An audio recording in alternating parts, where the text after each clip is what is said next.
The heart of your team. The heart of Kansas City. Valley Sports Kansas City. The heart of the fan.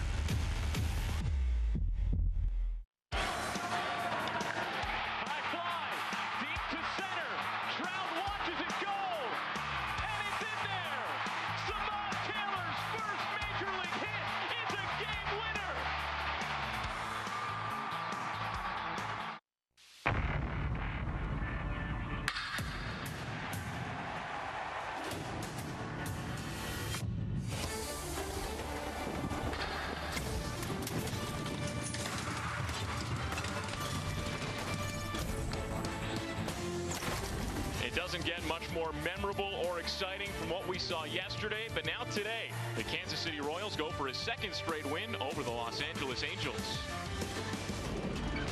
Thanks for joining us at the ballpark and hanging out with us this afternoon, and happy Father's Day from us to you. Along with Rex Hudler, I'm Jake Eisenberg. And as far as yesterday goes, a 6-run comeback to snap a 10-game slide, and Samad Taylor with the walk-off hit in his debut. Incredible stuff.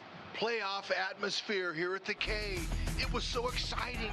And for a team that far under 500, the energy was amazing here. And you would think that one guy drove the bus and got the big hit. They all contributed. The stolen base by Garcia here. Nicky Lopez waited until he stole the base and then got the bunt down and got him primed for this. Taylor got his first big league hit, and it was a beauty. Great time. He was able to stir this crowd up, his family. It was a moment they'll never forget. And look at the joy in Junior retrieving his first hit. It doesn't get any better. Now, fellas, go on and take the series this afternoon. An epic comeback. Entering the bottom of the 7th, the Royals had just a 1.5% chance to win, but 3 runs in the 7th, 3 in the 8th, 2 in the 9th to beat the Angels 10-9. And a big part of that comeback, Bobby Witt Jr., who had a pair of 2 RBI hits in the late innings.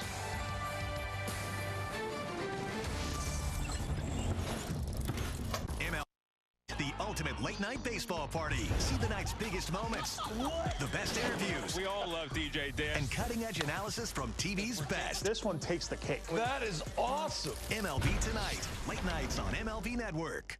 Sunday. On the next episode of MLB's Carded. Join Greg Amsinger for a look at all things cardboard. From vintage to modern. We've got it covered. MLB's Carded. Sunday at 7:30 a.m. Eastern on MLB Network. Baseball's biggest moments are live on MLB Big Inning. MLB.TV's nightly show takes you from game to game for all the grand slams, no-hitters, walk-offs, and more as they happen. Wow, he can do it all! Don't miss the ultimate baseball highlight reel. This is some kind of awesome. After your game ends, the action's just heating up on MLB Big Inning. Every night on MLB.TV.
Baseball on Valley Sports is brought to you by Menards. Save big money at Menards on all your home improvement needs.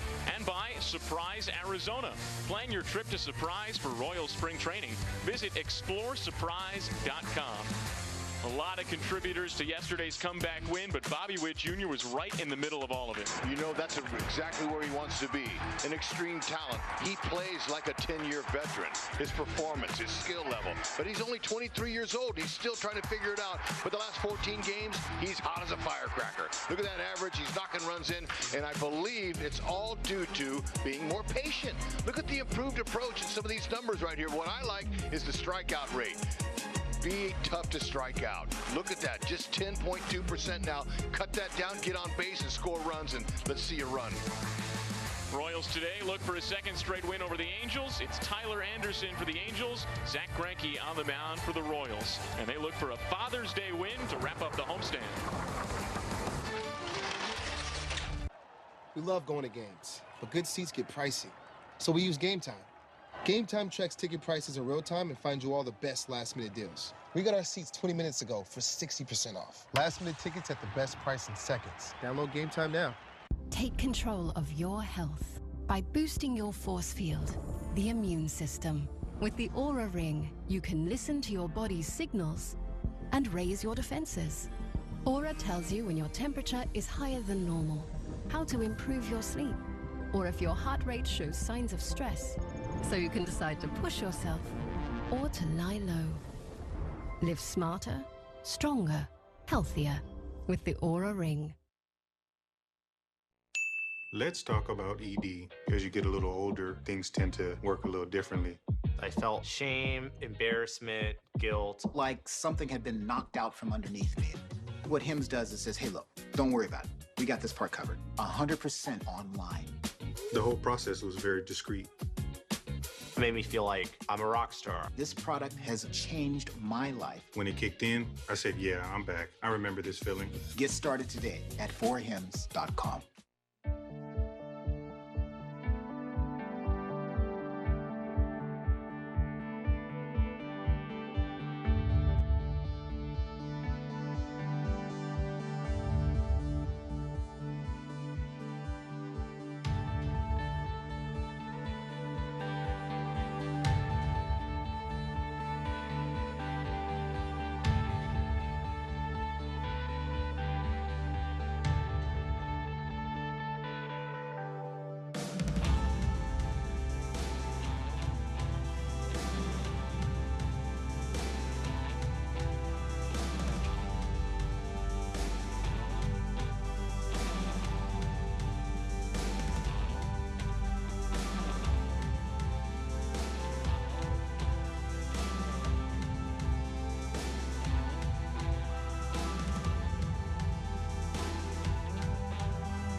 Today, Major League Baseball supports prostate cancer awareness and the Home Run Challenge.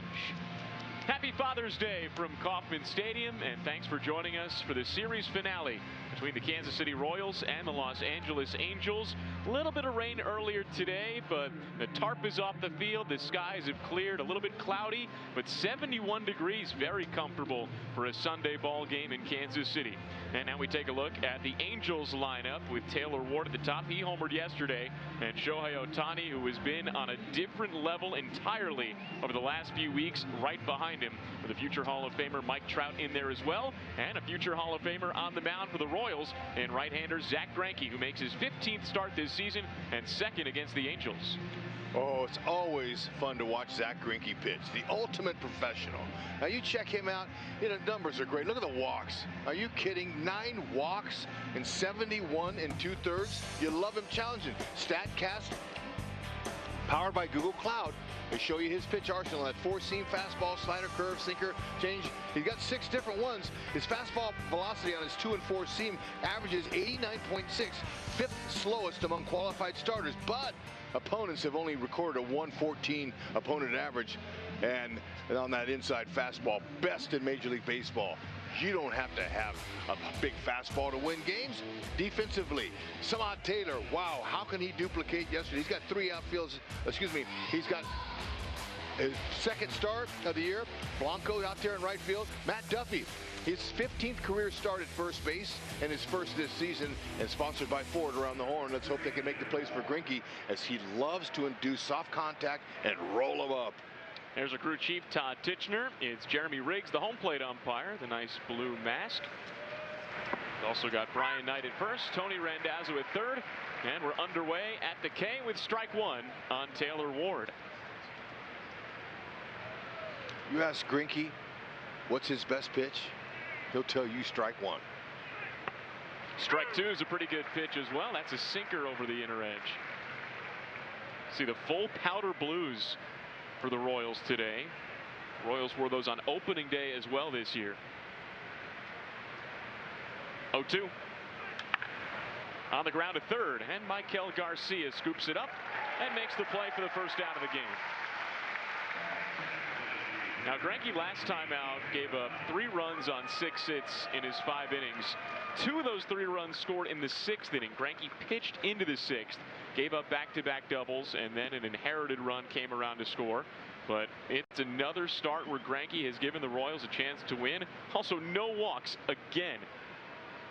Yeah, he loves to challenge hitters, and when you challenge hitters with a 96 to 98 mile-an-hour fastball, that's one thing. When you're up there throwing that ball at 89.6 miles an hour, that's another. But he trusts himself. He says, "Hey, look, you know what? You're going to have to put that ball in play." Shohei Ohtani puts it in play to second base, and Nicky Lopez makes the play. 2 gone. Are going to be hitting atom balls all morning. Go ahead and do some soft contact. That's 2 up, 2 down on 2 grounders. And now a battle of future Hall of Famers, Zack Geinke and Mike Trout. Now, Trout homered against Geinke back in April when these two faced each other. Geinke starts him with a slow curve for strike 1, or ball 1. Now, Trout's been pretty good against Zack Geinke in his career. A .360 average. Hey now, looked like a good pitch there. Didn't get it. Calls his own pitches with his pitch comm device right on the thumb of his glove. 2-0 fastballs inside. Now, back in April, Geinke gave up 4 runs on 7 hits in his 5 innings. Gave up 2 homers, 1 to Mike Trout, 1 to Hunter Renfroe, who's batting 5th in the Angels lineup today. That's a rare 4-pitch walk from Zack Geinke.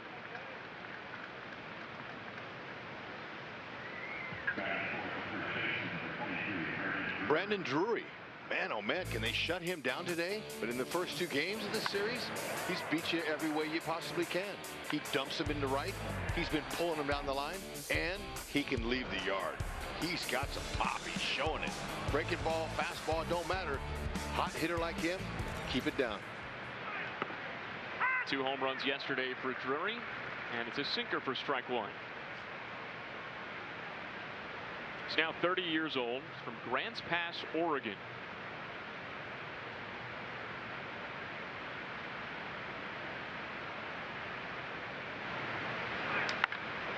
Lofted to right center, and Drew Waters has to play it on a bounce.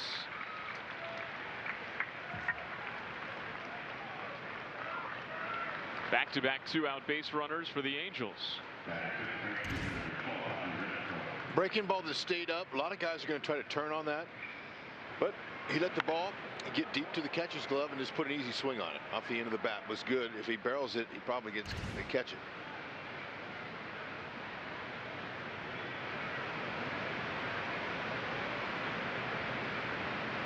Brings up Hunter Renfroe, who, like Trout, has good career numbers against Zack Geinke. Starts him with a slider for a strike. And there you go, 4 home runs against Zack Geinke, including one in April. Careful with that slow curve and the location. Flip that up there, make sure you keep it down.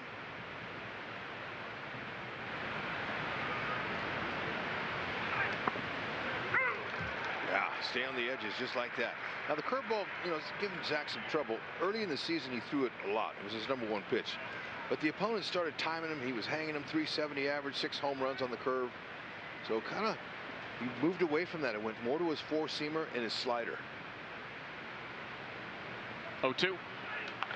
And Renfroe pops it up. Got him off balance. Beautiful. Fermin right behind home plate. Secures it. And it's a scoreless top of the first inning for Zack Geinke.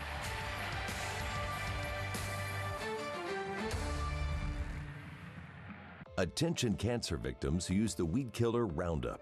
A federal jury unanimously found that Monsanto's popular weed killer Roundup was a substantial factor in causing cancer. You may be entitled to substantial compensation. If you or someone you love used Roundup and were diagnosed with cancer, call the number on your screen now. Don't wait. There may be time deadlines to file a claim. Call 800-892-7300. That's 800-892-7300. They said optical shops weren't very inviting. So we, Warby Parker, created ones that were. They said prescription eyewear was too expensive, so we offered more affordable glasses, contacts, and eye exams. They said opticians weren't always friendly, so we hired only the friendliest and the most knowledgeable. And finally, they said the whole experience was just kind of unpleasant, so we set out to change that too. Visit a Warby Parker store and see for yourself.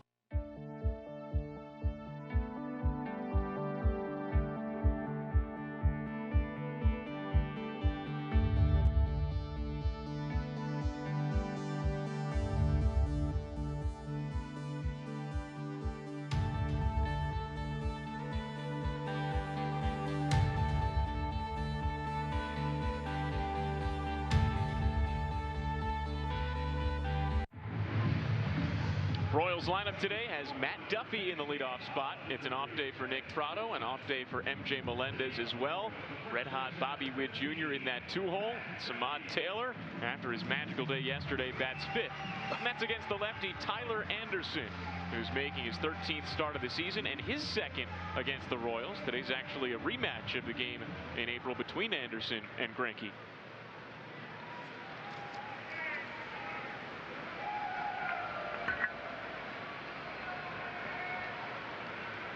And the first pitch to Matt Duffy, in for strike 1.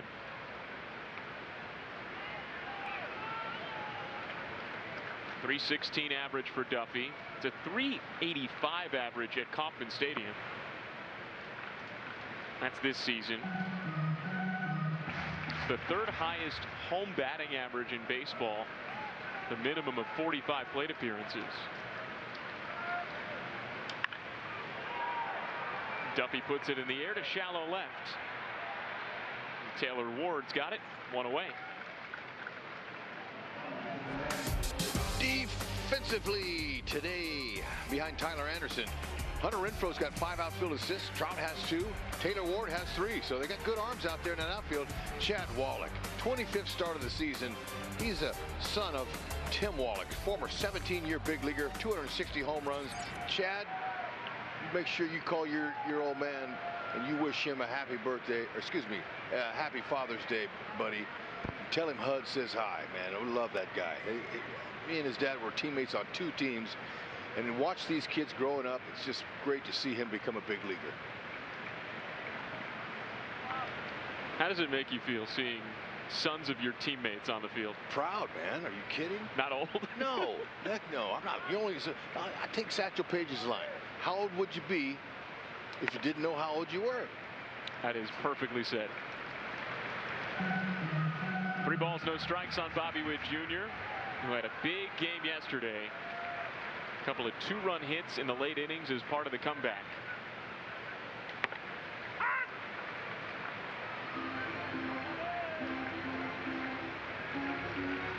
Now he's in the midst of a 4-game hitting streak. 7 for his last 17. Anderson comes home, and Witt sends it right back to him. Anderson knocked it down and makes the play. And flashes a thumbs up immediately. He's kind of waved him off, said, hey, look, I'm all right, Phil. Don't come out and check on me. I know you want to make sure I'm all right, but that's quite a shot. Watch this. Boy, coming right back at you. Hit him in the, looked like the bicep area of that left arm. Lost his glove, but he's able to stay there. And look at Bobby Witt Jr. flying down the line. That's respect to the game of baseball and respect to his team by giving it all he's got. That ball came off the bat at 111.8 miles an hour. Same velocity that took out our left-hander, Yarborough. That's a scary thing. And luckily for Anderson, he got at least some of the glove on it.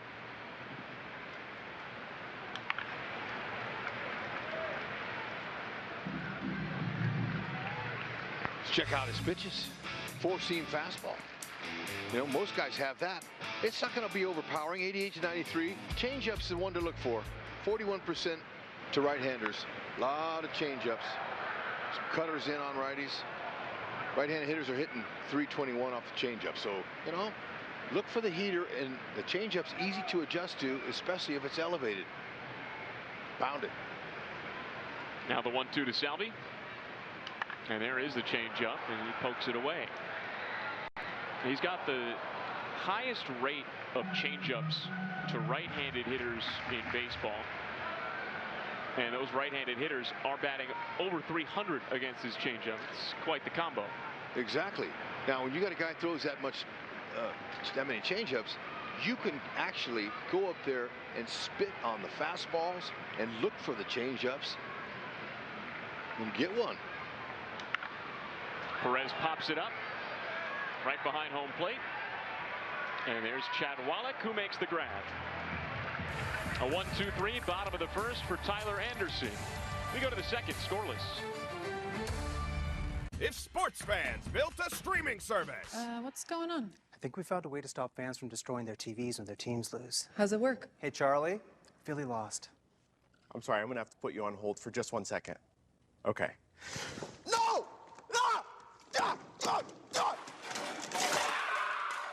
Yeah, we need a little bit of water splashing around this one. Bob Ross channel. It's freaking genius. It's even a little over here. Live TV and sports and more, but mostly sports. That's Fubo! To get your best night's sleep, you need to sleep in something extraordinary. Woven with a silky softness unlike any other. From organic threads that are slow spun and finished in flame. Made from an ingredient so rare, less than 1% of the world's cotton meets our quality. It's the most extraordinary fabric ever made. Only from Boll & Branch.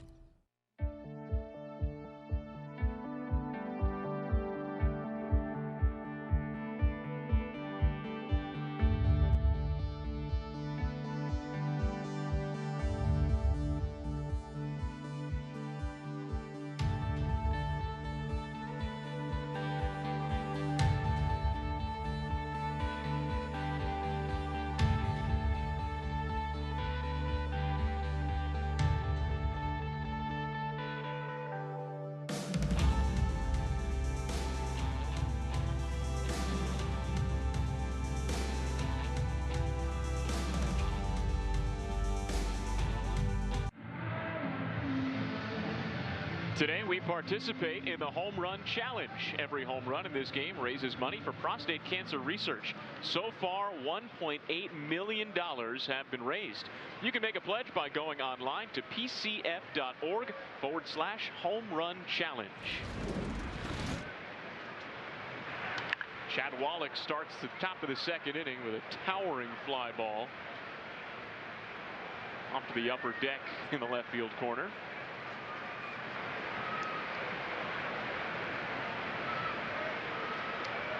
We saw Wallach pinch hit yesterday. Yeah, that messed up his 5-game hitting streak. This is his first start of the series. That 5-game hitting streak included a home run on Thursday against the Rangers. Takes a full rip. He's got some pop too. He's got 6 homers. Pretty good for a part-time player.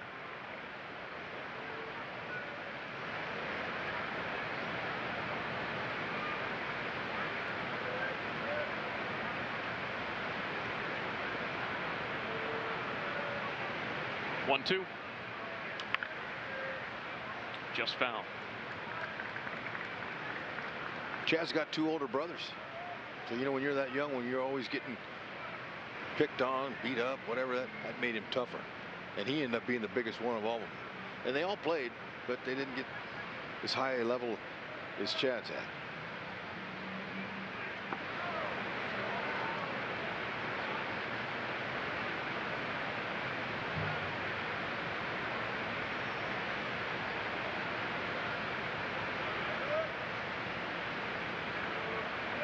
Geinke delivers again. And Wallach just got a piece.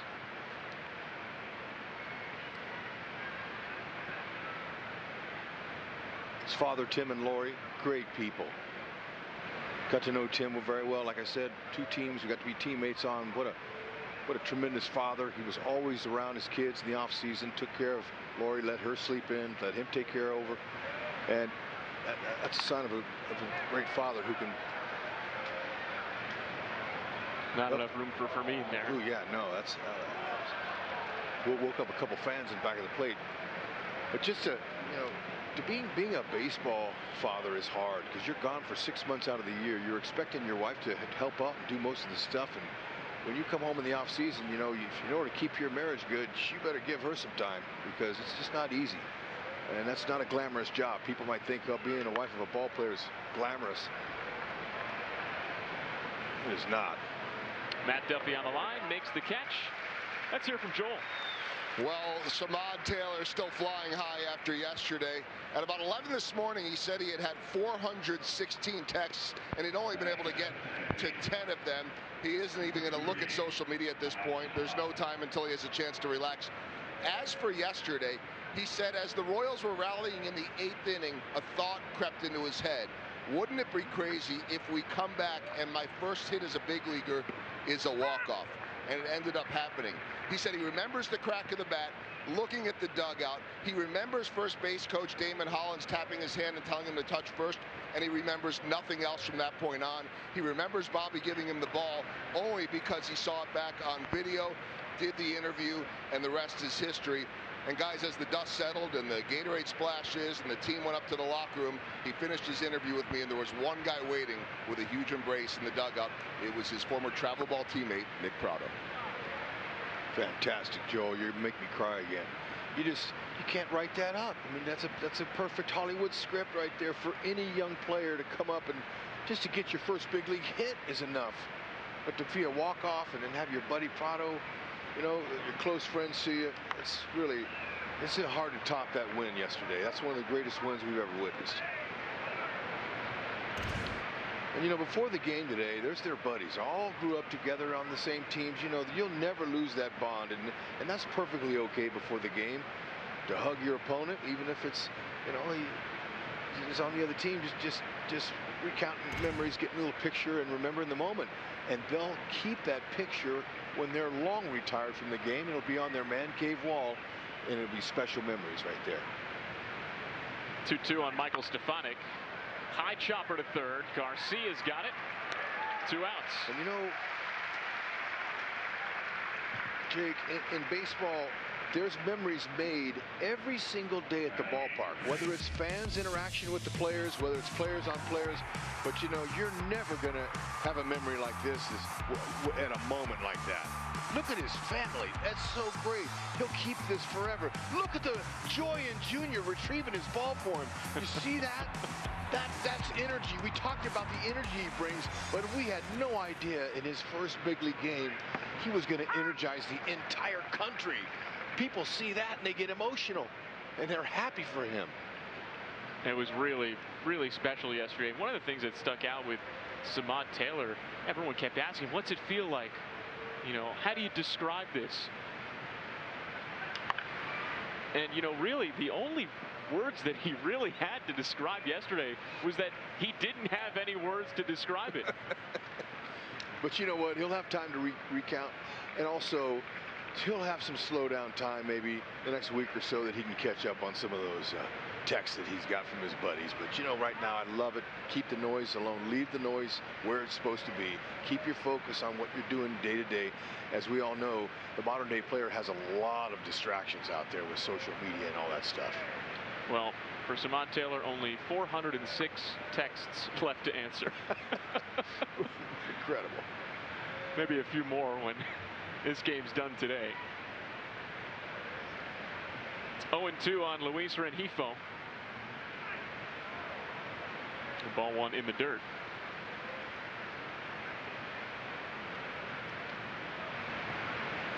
I loved watching Bobby run out there yesterday and get that baseball too. I mean, bring it back in. He looked like the kid he is, retrieving that ball and not walking or jogging, sprinting to give him the ball.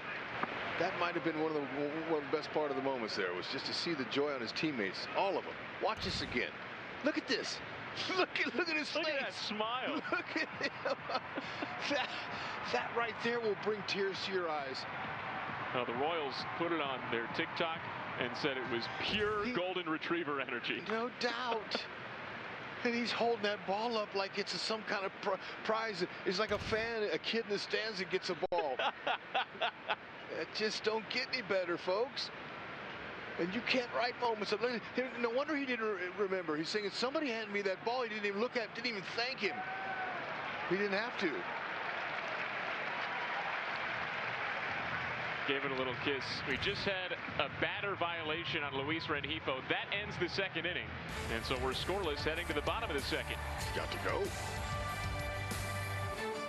Keep up with every team on MLB Network wherever you go. Just download the MLB app, click MLB Network, and sign in with your TV provider info.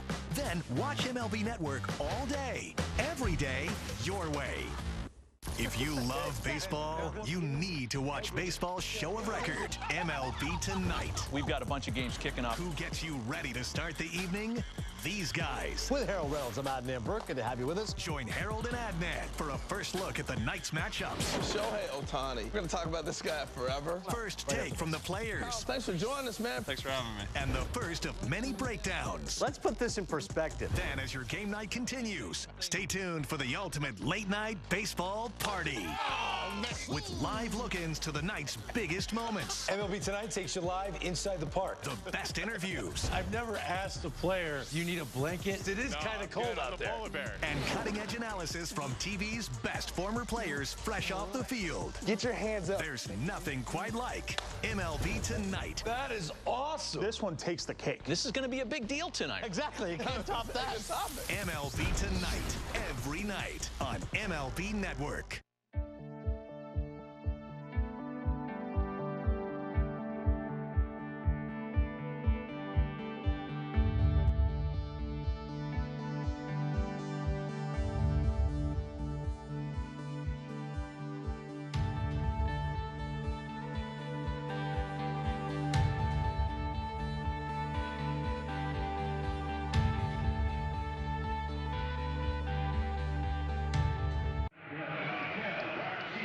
Here's the pitch clock violation against Luis Rengifo that ended the last inning. He's got to be alert to the pitcher by the 8-second mark and was not. Jeremy Riggs made the call. That's also strike 3. And that was some history. That was the first Royals strikeout on a pitch clock violation. Nice. Zack just saved him a pitch and got a strikeout. 1-0 to Michael Garcia, in for a strike. That's 2,937 career strikeouts for Zack Geinke, and his first on a violation. It's pretty cool. And Rengifo, he got to go on a pitch that he never even saw. Hang with him.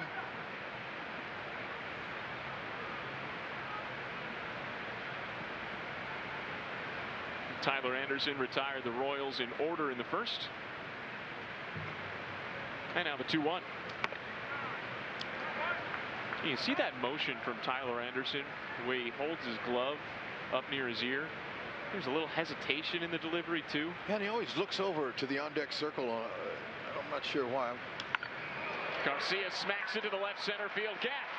And it's down for a base hit. And Garcia's thinking 2. And he's got 2. A leadoff double for Maikel Garcia. Dropped it perfectly. 9th double. Perfect location. Ball left up. He barrels it. He might get triple, but ball just kind of sit out there, stuck in the ground.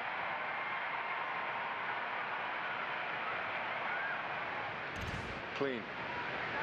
Now work him over. Samad Taylor shows bunt. Not a bad idea. You make that first baseman Drury field that ball. If you got speed, you'll run right by him and get the runner over at the same time. And you could, find a hole with a swing. Whatever you want to do to get the job done. He puts the bunt down. Yeah, that'll work. Only play to first. Successful sacrifice. Like it. Play it safe. Get the runner over. Do the job. Got a couple more outs now to get him home. Just like, in yesterday afternoon's game. That was really good how Nicky Lopez, they waited to let Garcia steal the base and not sacrifice him and give him an out to get him to second. Let him steal a second and then get the out at third. I mean, it was really scripted nicely, and you could just tell. And now Fermin drives in Garcia.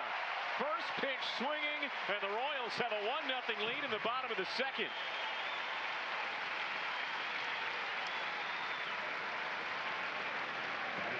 Being ready for the first good pitch you can see.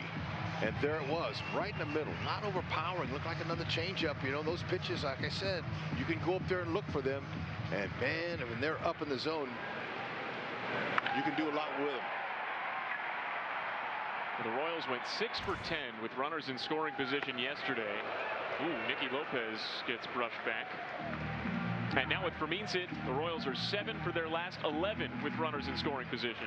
And they won their first ball game. 11 games. So look, that's one of the magic and one of the keys to it. Got to have timely hits to go along with solid pitching and good defense. And to your point, Hud, you can't overlook the role that Nicky Lopez played in the comeback yesterday. A single to start the rally in the 7th, a walk to start the rally in the 8th, and then the bunt single in the 9th to keep that rally going. Fermin just barely got back. Yeah, wasn't trying to go anywhere. That was close. Anderson had a pretty good pickoff move there. But if you're going to steal, the minute he lifts up his foot, it's when you go. Dive for that back part of the corner there. He's got a long way to go to get you there.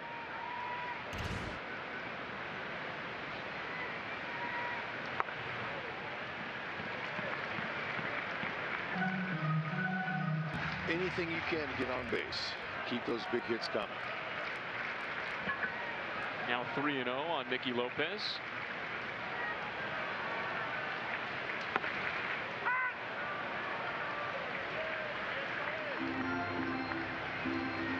Win they had yesterday, you can build a lot off of that win. This could propel the Royals onto hopefully some more wins in a row here. They can believe in themselves and they'll gain some confidence with that come from behind win. There's ball 4. Let's take a look at our injury report update brought to you by the University of Kansas Health System. Today the Royals placed Michael Massey on the 10-day injured list with a left hand laceration. The Royals called up Matt Beatty and also put Vinny Pasquantino to the 60-day injured list. That cleared the roster spot for Beatty. Also Mike Myers designated for assignment, and Brooks Kriske called up from AAA Omaha. Yeah, it could have been a lot worse for Massey. He could have been having dental surgery very easily. That's right. Could have been replacing the chiclets he would have lost had he missed that ball. Would have hit him square in the nose. Blanco flips it foul. It was on the bunt attempt against the Reds in that series opener where Massey squared, the fastball came up and in on him. He basically used the bat as a shield. Oh, it was incredible. And that was all self-defense there. That's all he had. One of the most fearful things a batter ever sees. Blanco takes a called strike 3 on a changeup.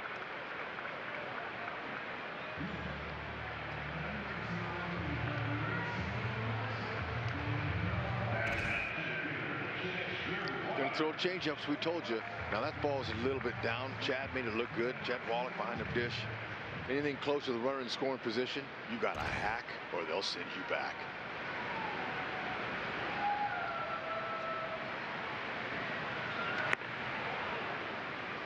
But Drew Waters got a piece of that first one, and so it's strike 1.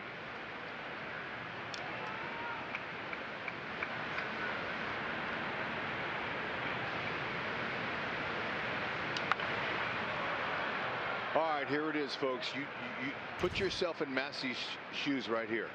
Okay, you want to bunt over the plate, and here it comes right at your nose.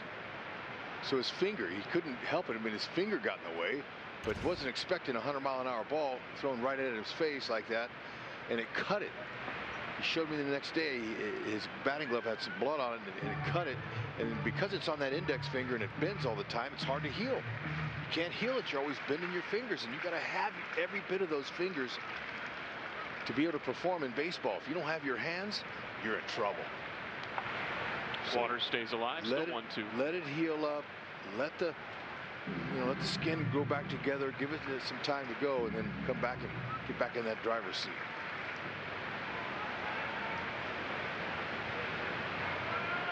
One in for the Royals in this inning, looking for more.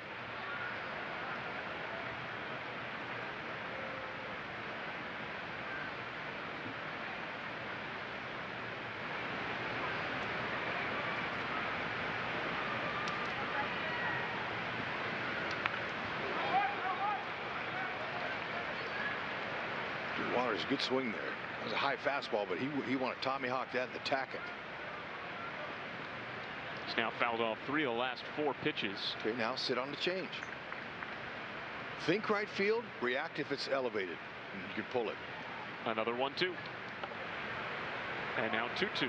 Cutter, Stead, way in, didn't want it. Nice eye.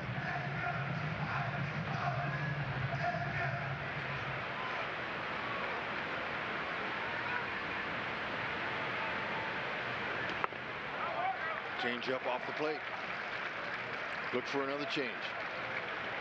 Typically, you think a guy's going to challenge you here 3-2 with a fastball, but don't expect it.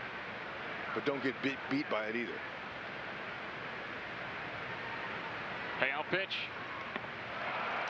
And Waters swings and misses at a changeup. Strike 3. Royals, though, get a run in the second and lead 1-0.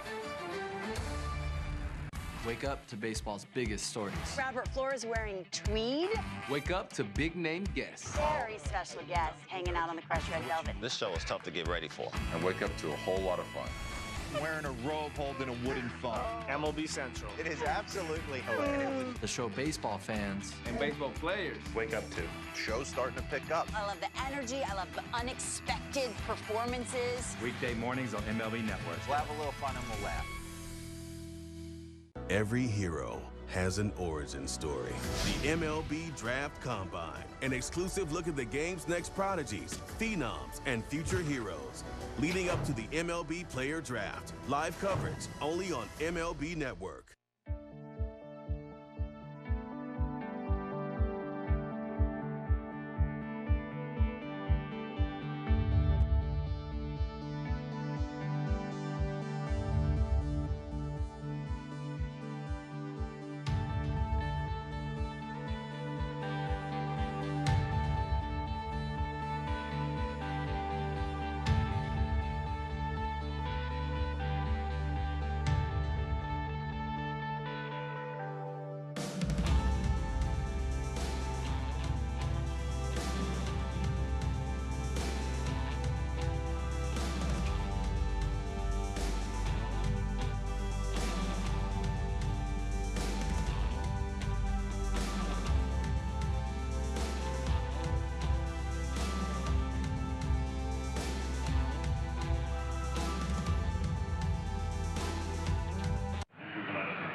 2 scoreless so far for Zack Geinke, who's really been great since the beginning of May.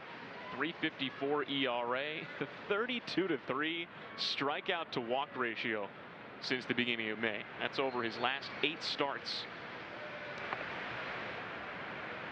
Ball 1 on Andrew Velasquez.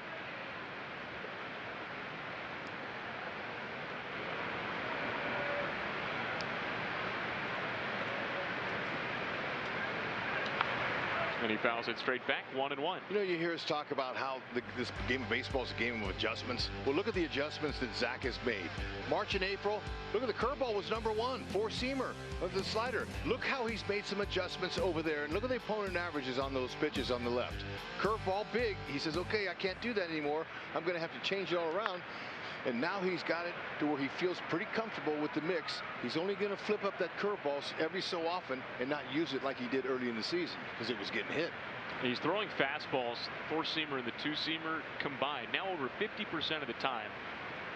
Fewer curveballs, few more sliders too. Right, and at that velocity, you would think that he might be a little leery of throwing fastballs in there, but he's got such impeccable command that he puts it where he wants it. That's why they can't hit it.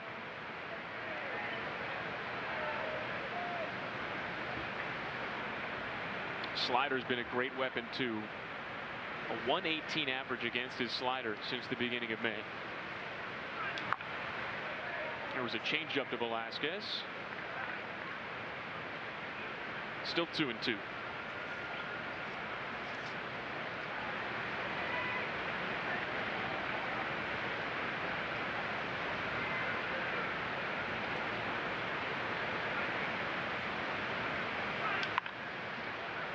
Rolled to second base. 1 up, 1 down. Now a message from Rally House. Play ball, KC. Shop the latest in Royals style with your favorite brands and throwback designs. Rally House has gear for every fan.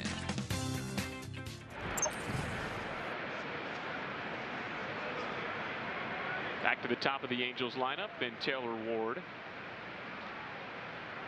29-year-old. Born in Ohio, grew up in Central Florida, but then moved down to Southern California.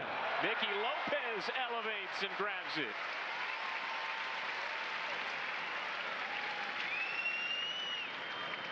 Two outs. Taylor Ward ought to know better than that. Try to hit that ball like that to Nicky Lopez. He's going to make that play 10 out of 10 times.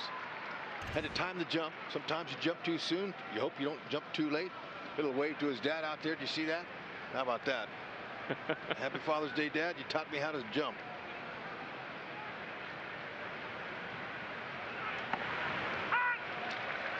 We got to know Bob Lopez a little bit on the dad's trip, and the rest of the Royals players' dads too. Ah, wonderful people.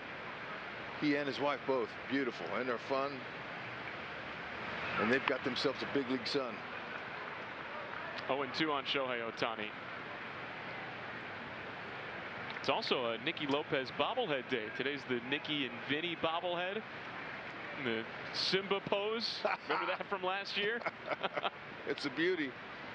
Look at Pasquantino. He was enjoying it. Just missed with a slider on Shohei Ohtani. Oh, now could have went either way. Zack wanted it. 1-2. Ooh. It's only been hit one time all year, Ohtani. You would think that there'd be more pitchers out there seeing if those elbow pads work.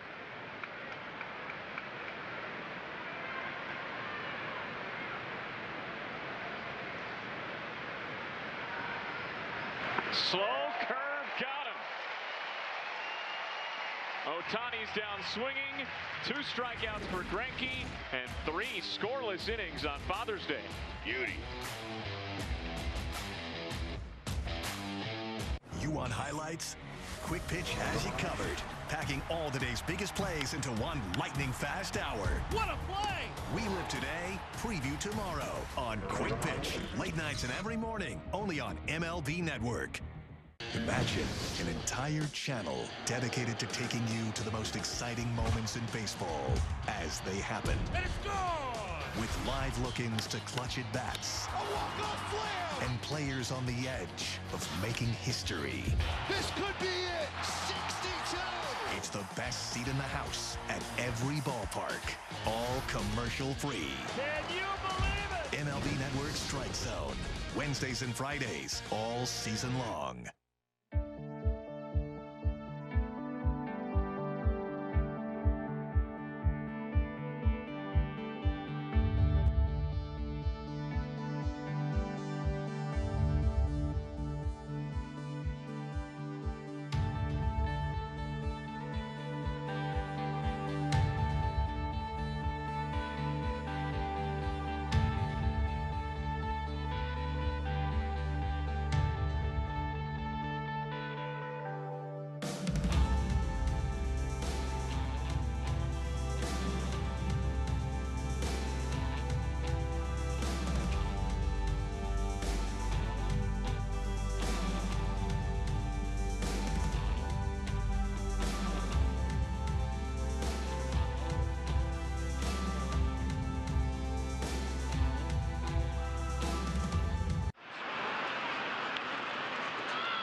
Today's Buck O'Neil legacy seat honoree is Danny Lowenthal, who's been a pediatric oncology nurse since 2012. He quickly got involved in fundraising for pediatric cancer research. Danny's raised money for various charities over the last 11 years, including Cure Search and Greater KC chapter of the Leukemia and Lymphoma Society. And Duffy cracks it to shallow center. And Mike Trout darts in to make the grab. Danny, congratulations for getting a chance to sit in that Buck O'Neil seat. Well deserved. Hard to raise money out there, but a way to go ahead and think of others. Love it.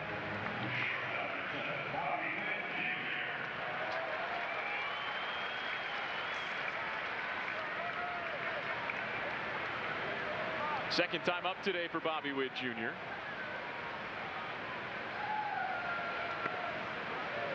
He had that sharp line out in the first inning, if you want to call it that. It was right back at Tyler Anderson, who knocked it down with his glove, got a little bit of his body as well.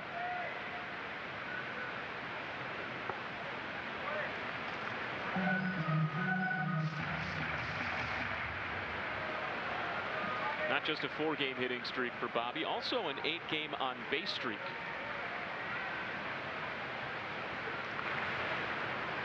Here's our Indeed player resume and what Bobby Witt Jr. is on pace for this season. 25 homers, 49 steals, and all of those other numbers too. Extra base hits, RBIs, runs. Keep in mind, he just turned 23. Some of us are doing a lot of it. Most everybody at that age is in the minors. Just turned 23 on Wednesday. Yep. A lot of change-ups now. Hitters can keep that in the back of their mind, especially if it's elevated. In the last few he's thrown, Jr. have been pretty well located, down and away and off.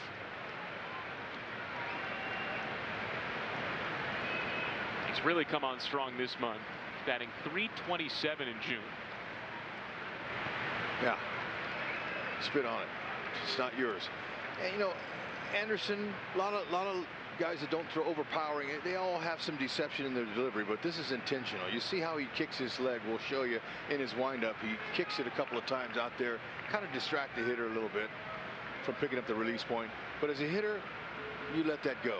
You don't even look at his lower half. You're looking at the release point area. Fastball high, 3-2. I'll show you what I'm talking about here. Okay, now watch this. He's going to try to trick you. Once, twice, and then here it comes. But you just focus on where he releases the ball from. There's even a little hesitation after that second kick. Change up coming. No. And he got him with it. It's 3 strikeouts for Tyler Anderson, all of them on the changeup. Okay, similar look. Now from the center field camera, when they show that from behind him, you can see him grip the ball in the back 3 fingers. But pitchers that are lefties like that do a good job of controlling their gloves so they don't tip the pitch, give it away. Hitters pick up the slightest little things, anything that they can get a little advantage for. Okay, that's four-seam fastball right there. Gloves stay the same. And Salvi swings and misses at it. Now we'll see if we can get another shot of that when he's gripping his changeup and see if the glove stays the same. Okay, it's a four-seamer again. Or a little cutter. Yeah, had a little cut to it. But those grips usually are pretty similar. Fingers move just a little bit on the seams. Right. And then, you know, like in our demonstration we had with Bobby Wood Jr., he was talking about the importance of four seam, throwing the ball from the left side of the diamond to keep it straight, and similar to now he's going to stay with a heater. He's not going to throw him a change. Same with the cutter. But you know the changeup's coming. Batter sees this right here. He's watching that pitcher. He's watching him, seeing exactly what we're seeing. Okay, watch the glove. The glove stays the same. 2-2. Change up hit high to center field, but playable for Mike Trout. And that ends the inning. A 1-2-3 inning for Tyler Anderson. Still 1-0 Royals. See it. He struck him out. It's out of here. Feel it. I can't wait for this game to start. He took a home run away. Live it. That is as good as it gets. The big plays. The beauty of sports is when the hero comes through. Yeah, the tense moments. We have an update we must show you. With live look-ins, highlights, and breakdowns. That might be what it takes to win. MLB Tonight on MLB Network. MLB Tonight has all the bases covered, with live look-ins, highlights, and breakdowns. MLB Tonight takes you live inside the park. Every night on MLB Network.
He's always been next to me and guiding me down the right road and giving me the motivation to always keep going and never put my head down and just always work, and positivity is going to come out of it.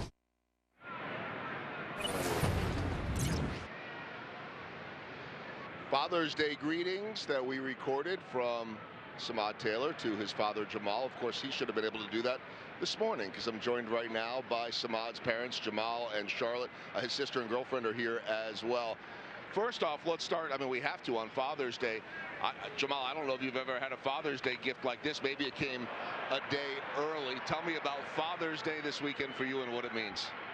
Oh, it's such a blessing to be able to be here and watch him complete his journey, a part of his journey. It's the best gift he could ever give me. You know, I think all of us, I'm listening to my partner, Rex Hudler, in the booth. He's still emotional after yesterday. We all are. And we're just getting to know Samad. And I think every Royals fan would say yesterday was one of the most incredible and emotional days that we have ever seen. That's just us. What about for a mom and dad? Charlotte, how were the tears going yesterday? You know what? Actually, I still feel like I'm dreaming. It's a big dream, and someone needs to pinch me so I can wake up from the dream. I'm overjoyed. I'm excited. I'm excited for him to be able to show his craft and what he studied so hard to become.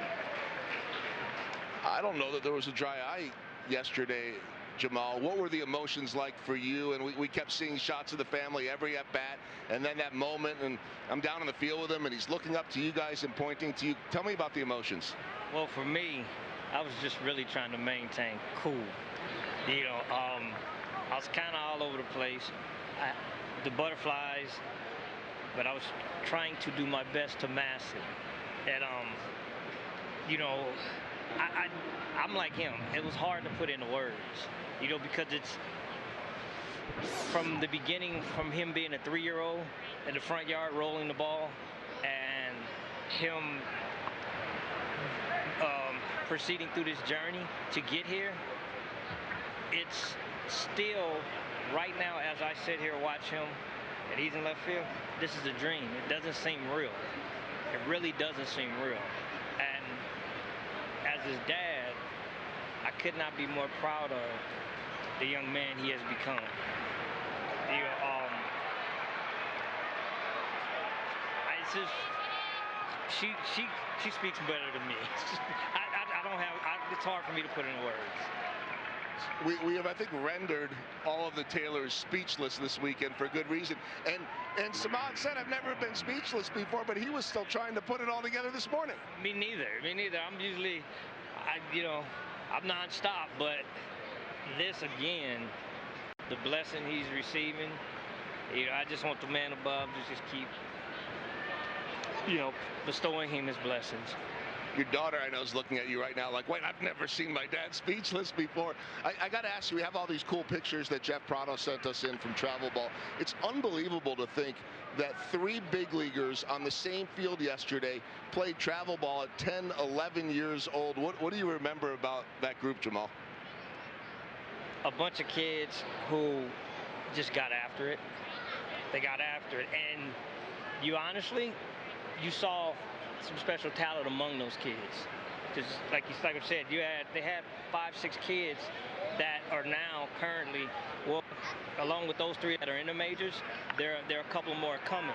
And on a travel ball team or organization, you're lucky if you get 1. Now to get 5 or 6 potential professional ball players, that's actually unheard of. Yeah, I've never heard of anything like that at all. Okay, last thing, and we'll let you guys go. You're talking about Samad, the kid. I'm guessing he was high energy, because Nick Prado said what you see right now is still what he was back then, high energy. But just getting to know him a little bit. He looks you in the eye. He shakes your hand. Everything is polite. Everything is high energy, making everybody feel comfortable. They said yesterday in the dugout, his first day playing, he's trying to pick everybody up when they're losing 8-2. That has to feel, I know it's Father's Day, but that has to feel like the greatest compliment as a mother. Definitely. I tried to, as a young kid, I tried to tell him, you look people in their eye, they will respect you more. And he's done that.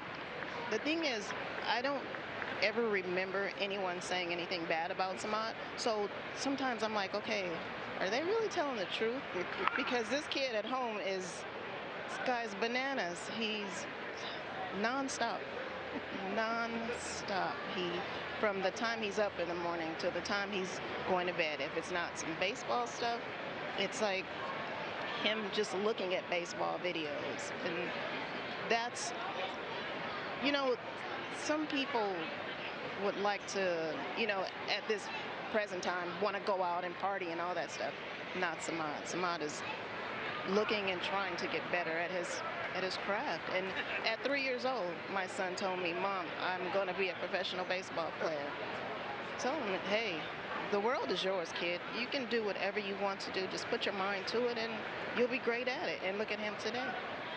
It's incredible. I think I could get emotional again over this, but to both of you, I don't know if you want the dream to end or not, but when you wake up, it's going to be real. And that's true for him. That's true for all of the family. So congratulations on, first and foremost, just raising an amazing kid, because that's all of us parents really strive to do is have good kids. You guys have done that, obviously. Congratulations on one of the most memorable debuts that we've ever seen in Royals history. And Jamal, a happy Father's Day to you. All right, Jamal Taylor, Charlotte Taylor, the parents of Samad. Guys, back upstairs to you. Thanks very much, Joel. And yes, want to echo that. Happy Father's Day to Jamal. And happy Father's Day to you too, Joel. And you too, Hud. Happy Father's Day. Thank you. And Goldie, great work there, man. That was so good. You hear that? I brought a box of tissue today to cover all that emotion from yesterday, and it's still boiling over today. Great job raising a polite young man who's got a great future ahead of him. Sounds like he's got his head right where it should be, right there, on his shoulders, and focused and hoping to help his team win again. And you can see the pride and hear the pride from his parents as well, and from Charlotte and Jamal and the way that they raised him. Brian Sweeney's out on the mound, just made a mound visit. The Angels had 3 straight hits to start this inning.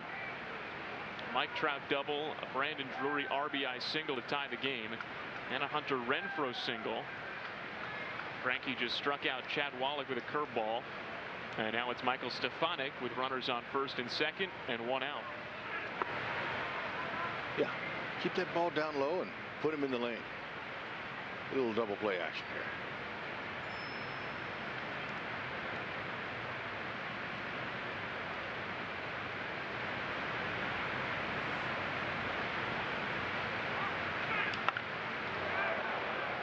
Stefanik guides it to deep right field. It carried a bit on Dairon Blanco. He's got it, and both runners tag up successfully.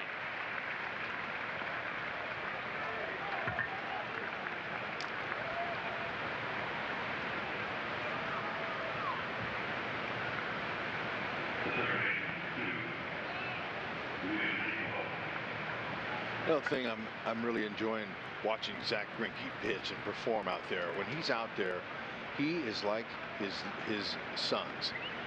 He's just like a kid. He likes to have fun. He's a real ultimate pro. He's a thinker, but he also has some levity. He has a sense of humor. He's able to smile when he's out there. It's not just all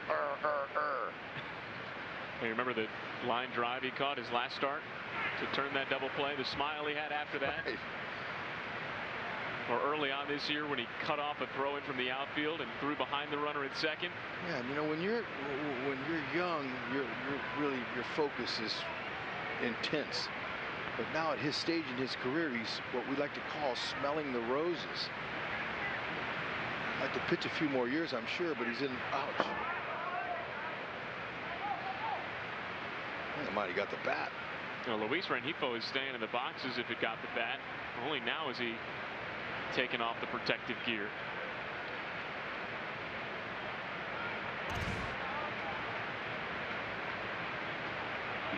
Yeah, just off his elbow. Protective pad didn't help him there. That loads the bases for Andrew Velasquez.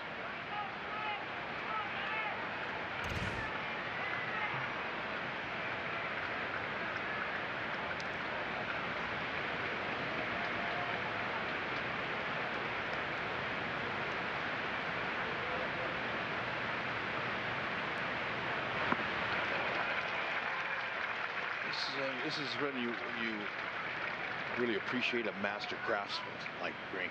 You got him loaded, in trouble with 2 outs. This is really a big at-bat in the game here. That slow curve has been working for him today too. Struck out both Ohtani and Chad Wallach with it.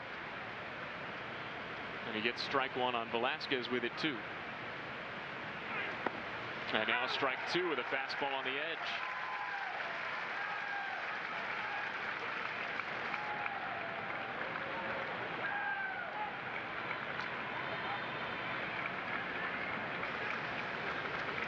His infield is playing Velasquez a little bit to pull behind him.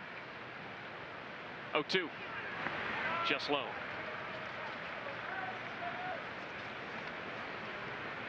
Four and 2 seam fastballs, sliders, curves, changeup, cut fastballs. Has a lot in his repertoire. He's probably got a few things that aren't even listed too. Sure.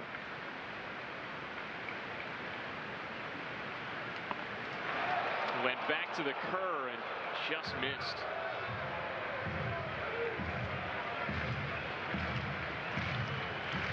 All of the umpires sitting behind home plate thought it was strike 3. Yeah, a lot of umpires today. 2-2. On the ground is second. Hit the runner. It hit Rengifo. He's out, and that ends the inning. It got Rengifo on his foot while he was running to second. The Royals get a bounce and a break, though the Angels do tie the game at 1.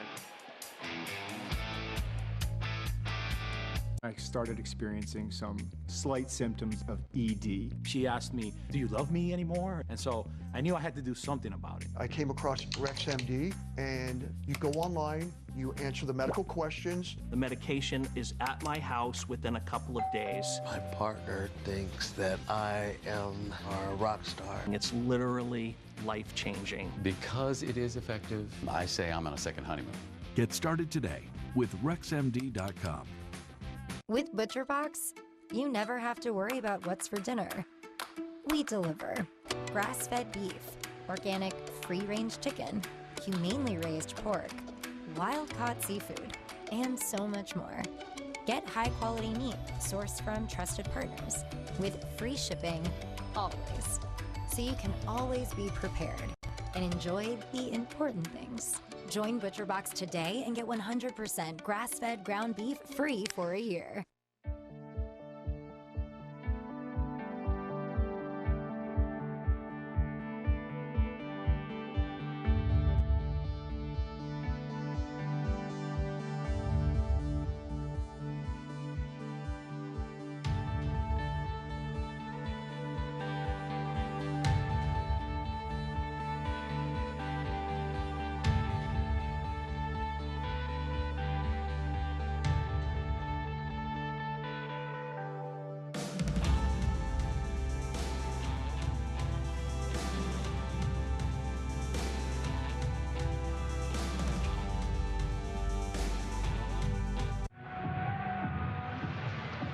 Tough luck for Luis Rengifo, who got hit twice in one inning.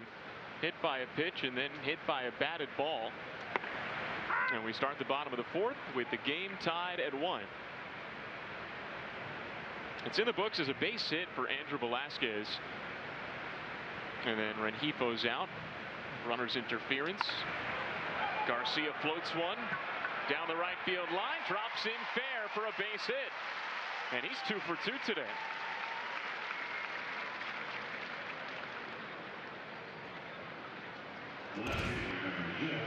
Yeah, that's not how hard you hit it. It's where you hit it. And for that, going up on the bat, he saw that's going to be a base hit all the way. Good start. He's got 6 steals. See if he attempts to rip off another one. Now Garcia had a big stolen base last night in the 9th inning. Get into scoring position, then bunt sacrifice over to third and scored the game-winning run on Samad Taylor's first major league hit.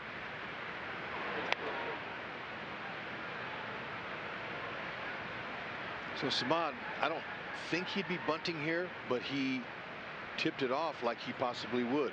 And if he's not, that's a veteran move right there. Pitcher throws over to first base there, watching the hitter, and he kind of squared around. So that pulled in Rengifo. Hit it by him. There goes Garcia. Pitches outside, throw to second, a little high. Garcia's in safely. His second straight game with a steal. Excellent jump, first movement. Took off. Samad let him have it by not swinging. It was close. The throw's down a little bit lower, they might have got him. And now Taylor shows bunt again and takes low. This is the same situation as the second inning when Garcia doubled to lead off the inning and then Taylor sacrificed him over to third. So Stefanik, if he stays with that bunt, he's going to need some help. And so the second baseman needs to be at first base, help him out. Full swing, base is hit. Vance Wilson waves Garcia home. Throws cut off. And Garcia slides in safely. Samad Taylor with an RBI single. And the Royals retake the lead. It's 2-1.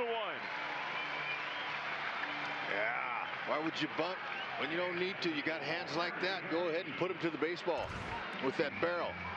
Yeah, little handsy type swing, staying in the middle of the field, wanting to move him over, so he kept his hands in, and then he got rewarded.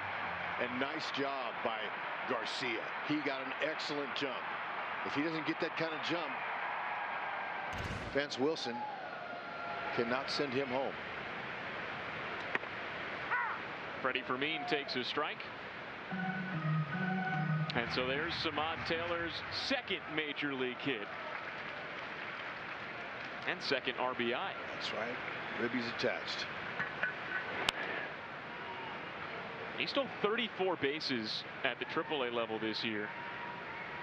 So maybe it's time for his first major league steal. Absolutely. He's got a read. Pretty good read right now on Anderson. That's now 2 disengagements from Tyler Anderson.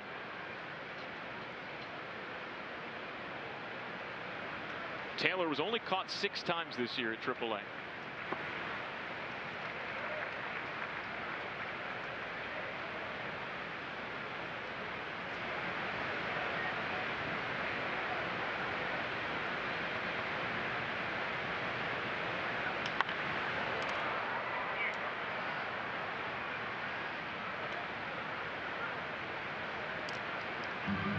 Freddie Fermin had an RBI single in the second inning.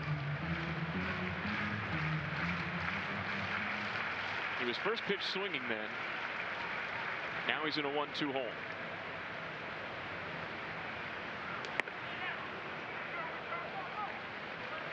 Ooh, nice job of checking your swing. He likes that ball up in the upper part of the zone. It's a nice natural top hand swing.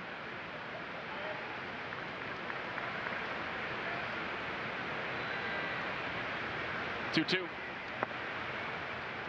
And now 3-2.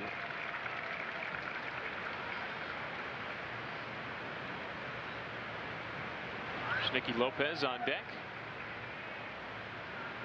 He drew a walk his first time up today. Taylor takes off.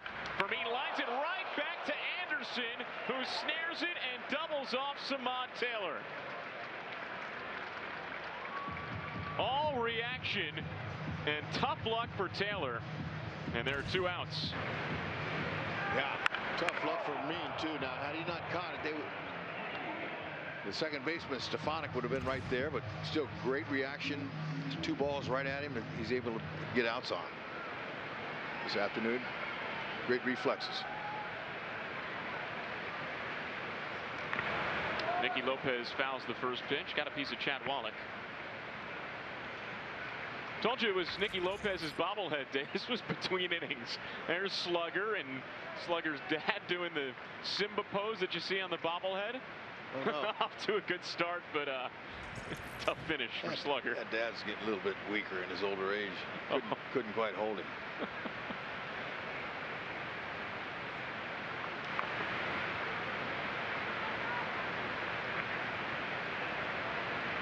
Credit for giving it a go. Yeah, no, that's a big kid he's got.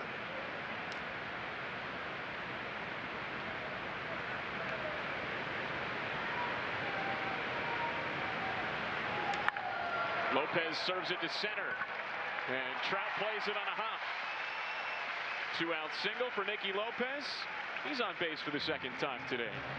You know what? During yesterday's game, the come from behind win, all those hits, they were all shortening up their swing. That's nice. That's a great 2-strike approach right there. He took what he gave him, and that was a ball that was hittable and didn't try to overswing. Very nice swing. A good hit.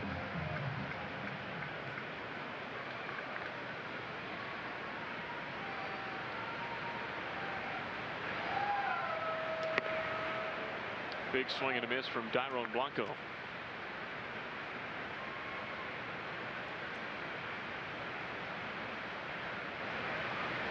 See him choked up on the bat a little bit. Yeah, it's good. He does that even before 2 strikes. It's something that he started doing kind of midway through last year. Just gives him a little bit more control of the bat. Absolutely. Great idea.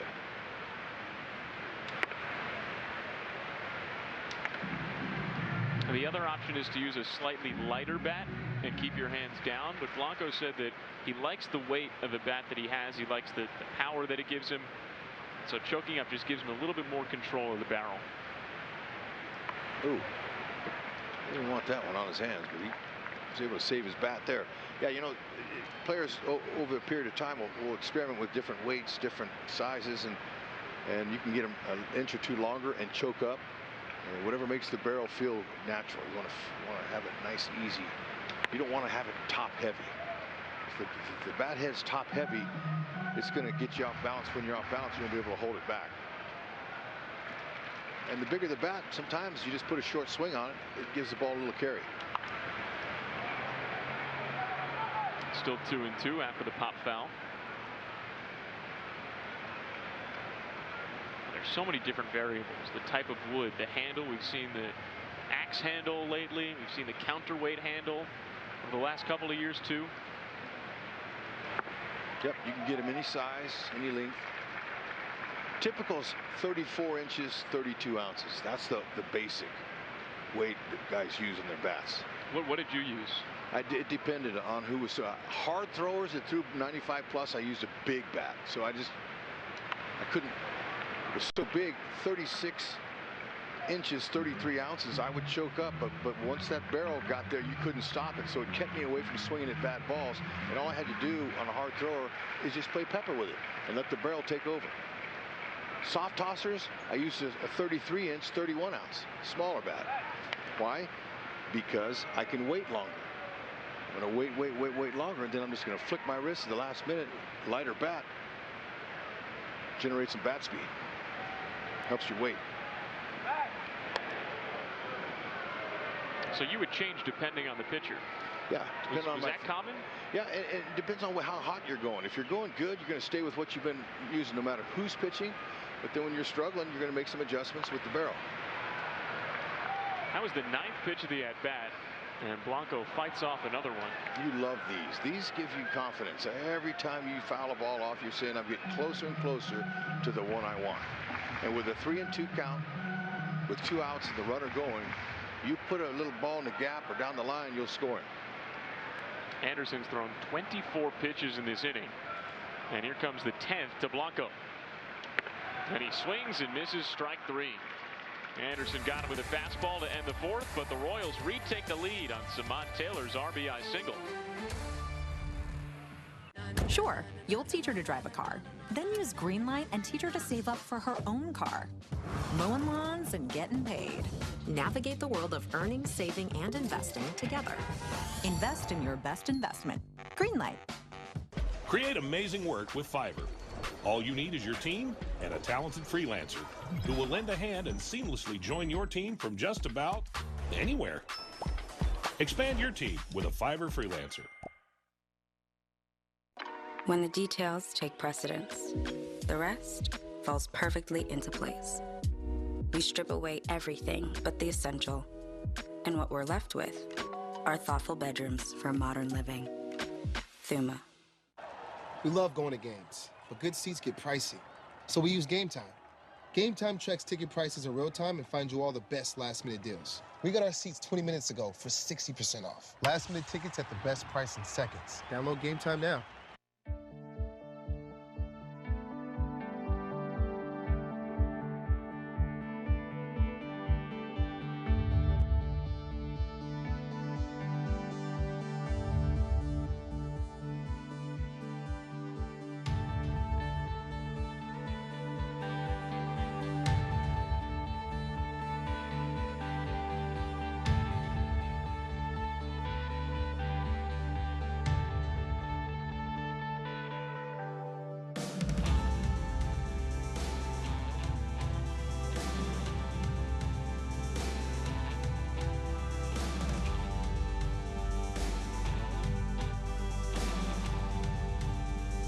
Be one of the first 10,000 fans to the K on June 27th and receive a special Royals halter top. Scan the code on the screen or visit royals.com/promotions. Royals have retaken the lead. 2-1. We start the 5th. And it's a curve down and away to Taylor Ward. You see that on his sleeve there? Hi, Dad! Exclamation point. Love it. Ward sends it to deep left center field, into the gap for extra bases. And Taylor Ward begins the 5th with a double.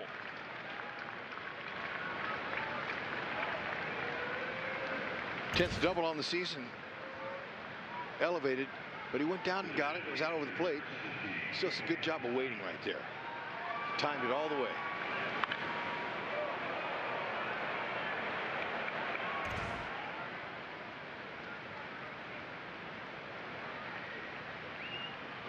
Tenth double this season for Ward, his 5th in his last 16 games. And now Shohei Ohtani comes to the plate. 0 for 2 today. Let's take a look at our Burger Kings. These are the home run leaders in Major League Baseball, and Shohei Ohtani has more than everybody with 23. Hit his 23rd yesterday. All legit power hitters right there in that group. That's our Burger Kings ruling the plate.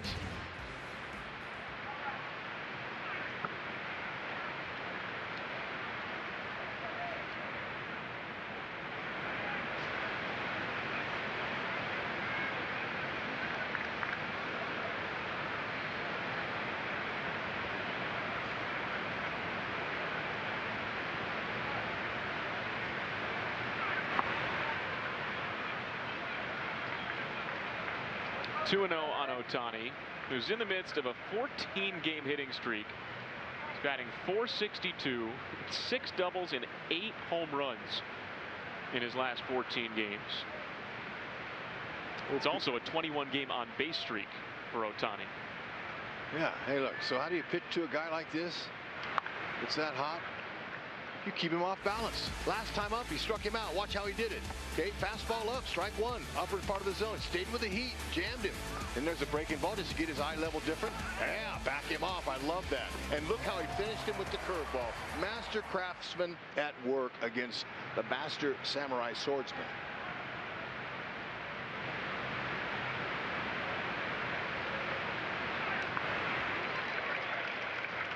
Ooh. Change up down and away. Fermin took the front end of it.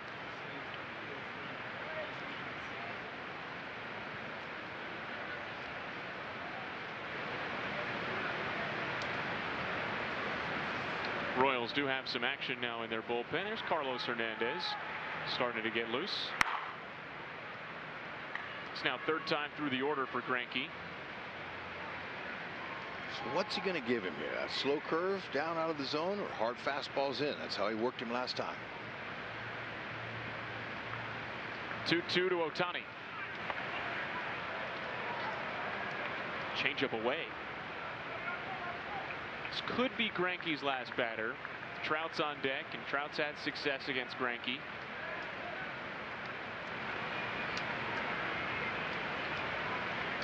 Same with Drury today, who's in the hole. He's 2 for 2.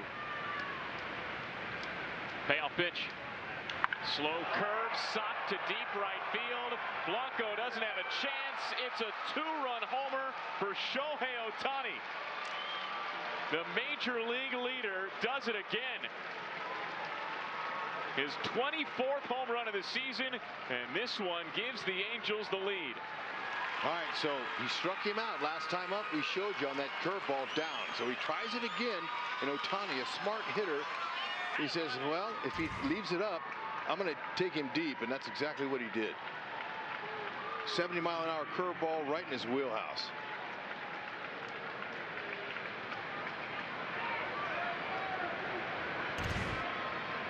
'24th.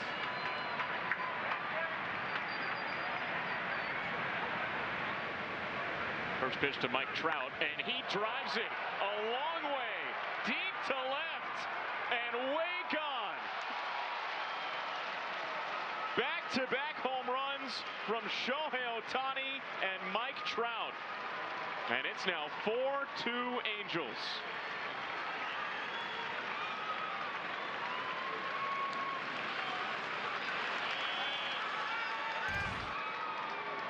Four-seam fastball drifted right into his wheelhouse. For the left-hander Ohtani, he got the ball down and in his wheelhouse, and that is exactly where Mike Trout loves it. He's a great low ball hitter. Back-to-back home runs on back-to-back pitches.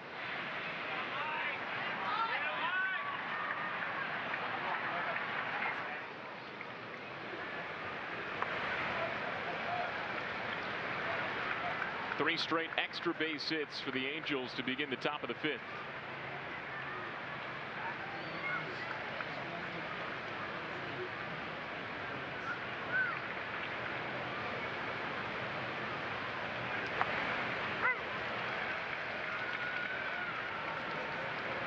Oh, 0-2 on Brandon Drury now. A couple of singles for Drury today, including an RBI single in the fourth.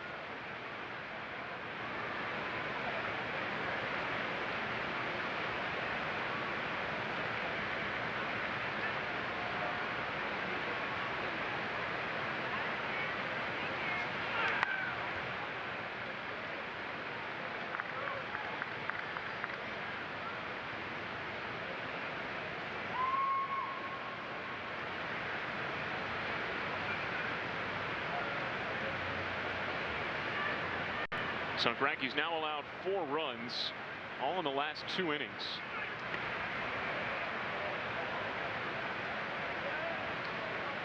He's also allowed 8 hits, 7 of them between the last 2 innings.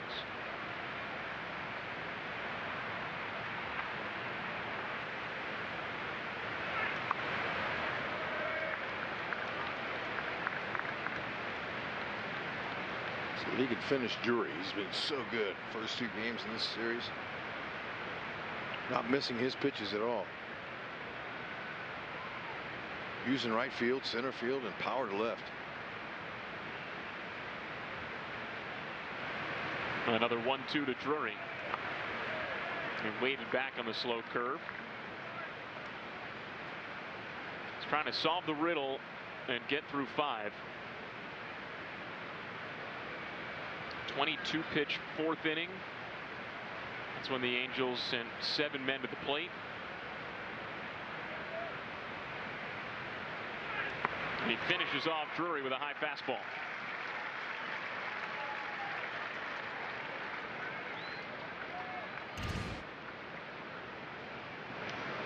Yeah, so that slow curve at 71 backs it up with a high fastball. Tricked him. Speed the bat up. Slow it down. 4th strikeout for Geinke today.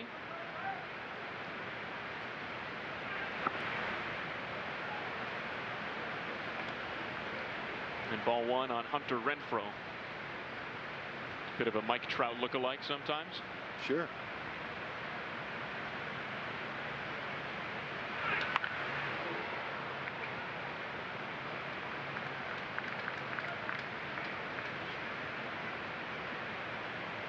Signed with the Angels this past offseason.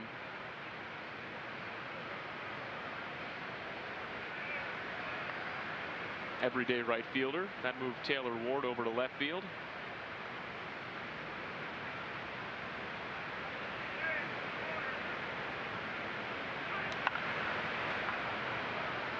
Now, not only they physically resemble each other, but similar batting stances between Renfroe and Trout. Big, powerful right-handed hitters. Yep. Strong lower half. Slightly open stance. Geinke's 1-2. And Renfroe sends it to deep left, and Samad Taylor toward the track to make the catch.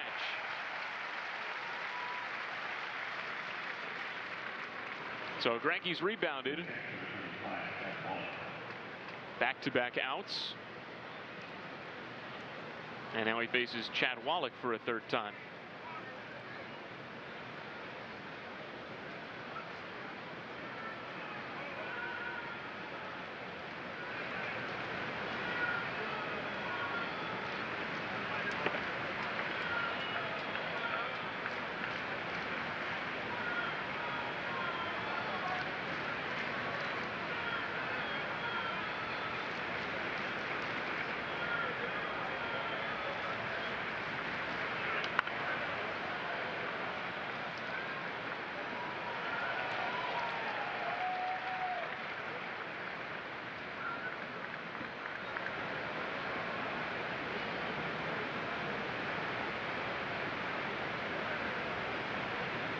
88 pitches now for Geinke.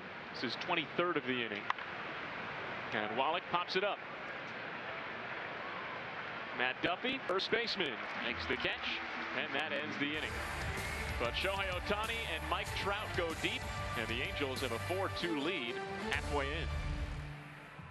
This is Mookie Betts. This is Christopher Russo. And this is the High Heat Hot Seat. Mookie Betts plays hard, so he doesn't end up here. High Heat with Christopher Russo, helping players play harder on MLB Network.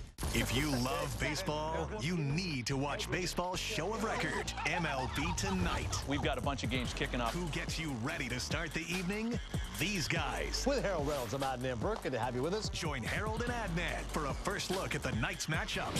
Shohei Ohtani. We're going to talk about this guy forever. First take from the players. Thanks for joining us, man. Thanks for having me. And the first of many breakdowns. Let's put this in perspective. Then, as your game night continues, stay tuned for the ultimate late-night baseball party. With live look-ins to the night's biggest moments. MLB Tonight takes you live inside the park. The best interviews. I've never asked a player, you need a blanket? It is kind of cold out there. And cutting-edge analysis from TV's best former players fresh off the field. Get your hands up. There's nothing quite like MLB Tonight. That is awesome. This one takes the cake. This is going to be a big deal tonight. Exactly. You can't top that. MLB Tonight, every night on MLB Network.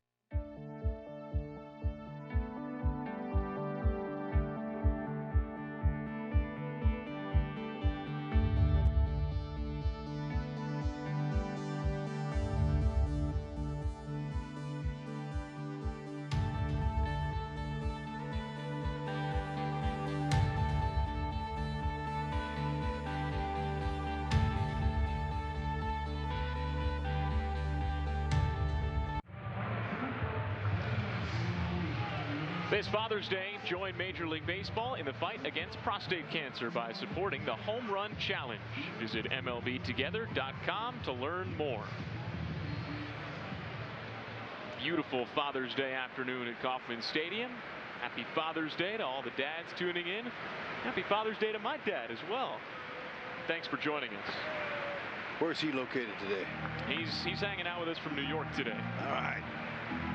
You can say hi to Mark. Love it. What's up, Mark? You raised a fine son and pretty decent broadcaster, too, by the way. I'll Venmo you for that later, Hud. No. He's been a lot of fun to work with. Real pro at a young age of 28. There you go, bud. 1-1 to Drew Waters. And he takes high, 2-1. My dad, M.D. Hudler, he's in Fresno, California. He's 90 years old. Wow. Talked to him today. He's fired up, man. He's just excited to have life at 90. Happy Father's Day, Mr. Hudler. Yes, indeed. You know, he did. He taught me a lot of great things I was going to take with me. I had no idea, but remember, I couldn't beat my brother in running races, and I always used to come home crying and say, "What's wrong?" I said, "Man, I can't beat my brother." And he goes, "Young man, there's no such word as can't. No such word as can't, and don't quit." Two big things that helped me in my young life, especially 21 seasons of playing pro ball and all the opportunities to quit, go home, and do other things. And sure do appreciate it. Half swing from Drew Waters came up empty. It's the first down in the 5th. My dad always says, ride the wave. So many ups and downs in life. Kind of just roll with the punches. Go with the flow. Great advice. Ride the wave. Stay on the board. If you fall off, get it back up on the board and swim back out and catch the next wave.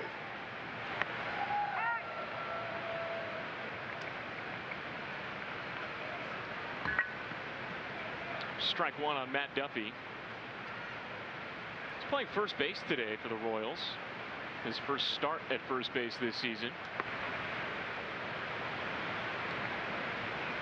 Played for the Angels last year, made 14 starts for them at first base.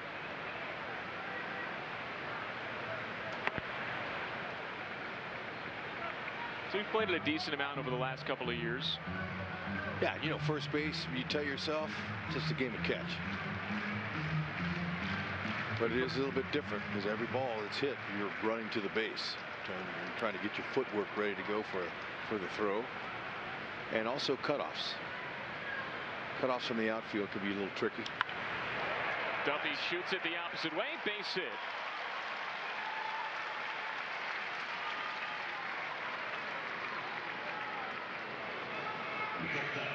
Starts his swing with his shoulder on his bat on his shoulder. See, it's already level. It's already at a place where all he has to do is just carry his hands through. Good level swing. You're going to get hits like that. Didn't try to uppercut. Doesn't swing down. Just takes that from his shoulder and eliminates all the movement. In his 8th season. He's at first for Bobby Witt Jr.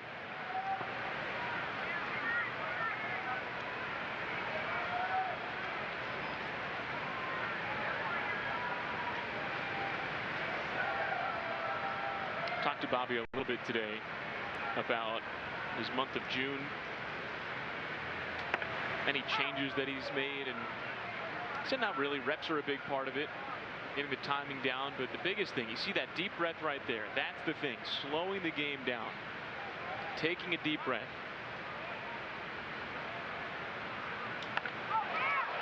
Under it just a little bit to left, and Taylor Ward makes the catch. 2 gone. Just missed the changeup.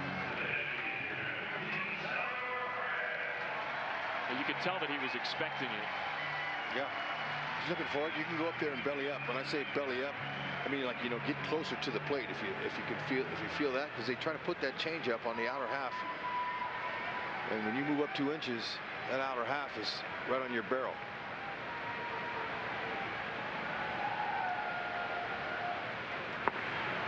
Big swing from Salvador Perez. He's 0 for 2 today. Went 1 for 4 yesterday in his first game back after getting hit by the pitch on his left hand on Wednesday.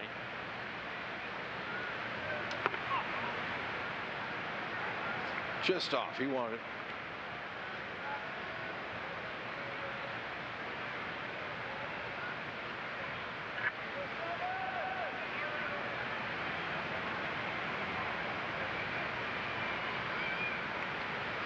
One. Got a fastball. Cut underneath it. 1-2. That's because Salvi's waiting on his changeup. It kind of rushed him a little there.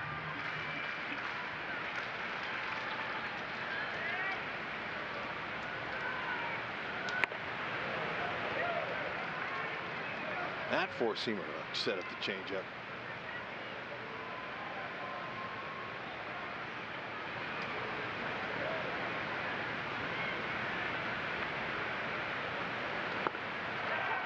It was a cutter. Fooled Salvi, got him to swing and miss and end the inning. 5 in the books. We go to the 6th with the Royals down by 2. MLB Tonight has all the bases covered, with live look-ins, highlights, and breakdowns. MLB Tonight takes you live inside the park. Every night on MLB Network. Whether it's the first time they put on a glove, had a catch, or took their first T-ball swing, every hero has an origin story.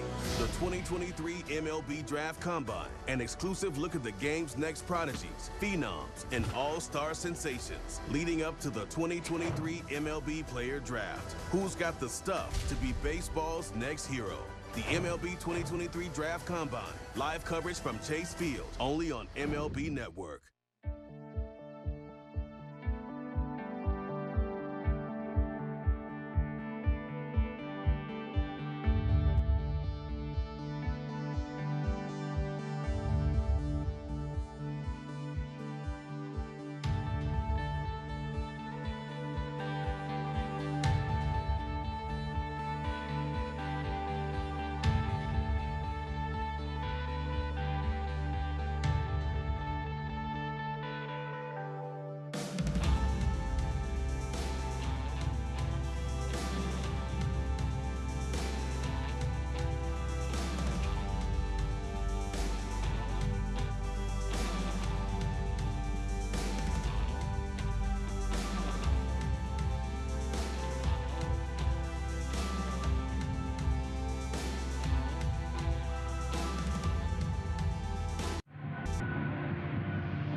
Carlos Hernandez, he's in for the top of the 6th inning, and the Angels are up 4-2.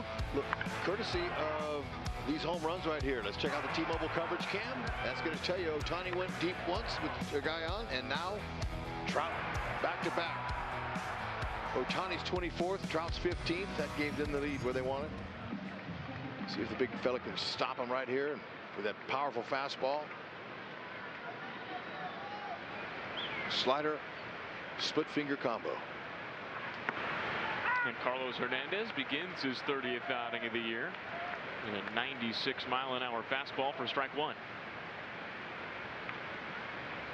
We last saw Carlos on Friday. Tossed an inning in the 3rd.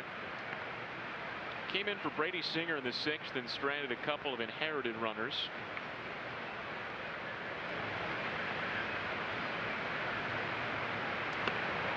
He was charged with a run that came around to score in the 7th on a bases loaded walk. That was an inherited run that came in to score.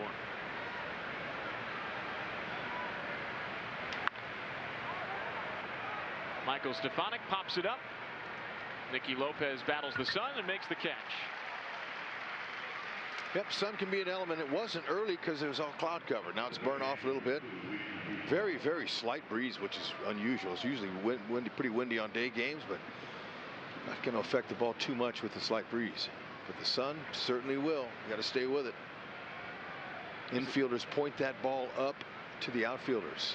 And if the outfielder loses it, he looks down at the infielder, seeing him point towards the ball. Just like this right here. Drew Waters underneath it in center. Shielding his eyes with his hand. Now a message from the Kansas City Toyota dealers. Dear Slippery Slope, it's me, Camry All-Wheel Drive. Come what may. Get a grip, Camry All-Wheel Drive. Toyota, let's go places. 2 up, 2 down for Hernandez.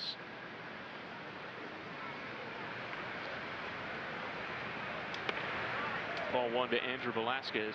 Do you have a preference? Ball in the air, shielding your eyes with your hand or your glove? Yeah, I would put my glove up because you always want to catch the ball up with your arm fully extended. So I would just put that sun right on the edge of my glove. Bunt back to Hernandez, and he makes the play to end the inning. Secure the out. A 1-2-3 breeze of an inning for Carlos Hernandez.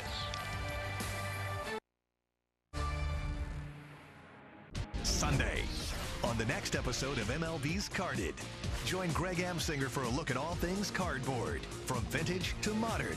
We've got it covered. MLB's Carded, Sunday at 7:30 a.m. Eastern on MLB Network. If you love baseball, you need to watch Baseball's show of record, MLB Tonight. We've got a bunch of games kicking off. Who gets you ready to start the evening? These guys. With Harold Reynolds, I'm Adnan Burke. Good to have you with us. Join Harold and Adnan for a first look at the night's matchups. Shohei Ohtani. We're going to talk about this guy forever. First take from the players. Oh, thanks for joining us, man. Thanks for having me. And the first of many breakdowns. Let's put this in perspective. Then, as your game night continues, stay tuned for the ultimate late-night baseball party. With live look-ins to the night's biggest moments. MLB Tonight takes you live inside the park. The best interviews. I've never asked a player, do you need a blanket? It is kind of cold out there. And cutting-edge analysis from TV's best former players fresh off the field. Get your hands up. There's nothing quite like MLB Tonight. That is awesome. This one takes the cake. This is going to be a big deal tonight. Exactly. You can't top that. MLB Tonight, every night on MLB Network.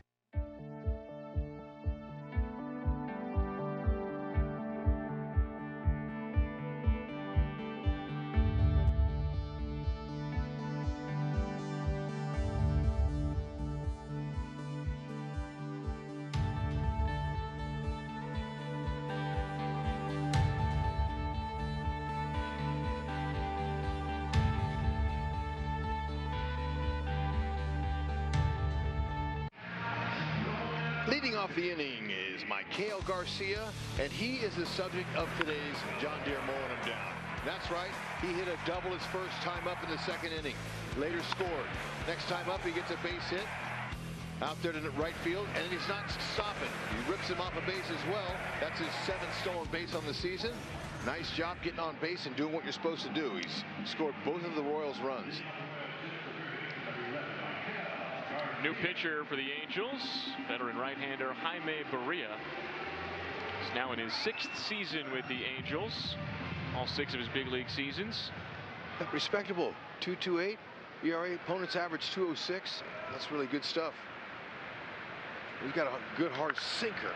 Michael Garcia's got a 3-hit game. Right back up the middle to lead off the 6th. Yeah, ground ball. That looked like it went right between the wickets of Barria. Some defensive changes for the Angels. You saw Jared Walsh now at first base. That moves Brandon Drury over to second. Michael Stefanik is out of the game. It's a career high tying 3 hits for Michael Garcia.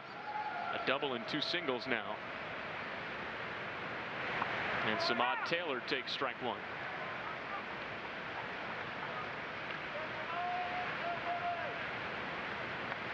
And when Samad Taylor got called up a couple of days ago, and you saw the numbers, what he did in Omaha, and you heard about the kind of player he was, but you also heard about the kind of person he was. And it wasn't just from friends of his within the Royals clubhouse or the coaches. Heard from some fans in Omaha about the kind of person that Samad Taylor is. Signing autographs, talking to fans, even making some handshakes with some of the kids at Warner Park. That's what it's part of the memory-making process that you can give to others with the power of the uniform. It's 2-2 now. It's a beautiful thing. You have that uniform on, you come around these fans here, man, they're here to watch you perform, and you have a chance to give back to them. Put an extra glove in your back pocket or an extra wristband on. Take it off and give it to one of those kids and watch their reaction. It's incredible. The kid goes up to his dad and says, "Dad, look, he gave me one of his batting gloves." You'd have thought you gave him a 10-carat diamond. The kid, you know, there's just so many ways to make people happy, and it's great to hear that the Royals have another player like that. Hale pitch. Rolled to third. Rengifo goes to second for 1. Relay to first, a double play. And after a leadoff single, 2 quick outs for Jaime Barria. Royals have grounded into that's now their 2nd double play of the afternoon.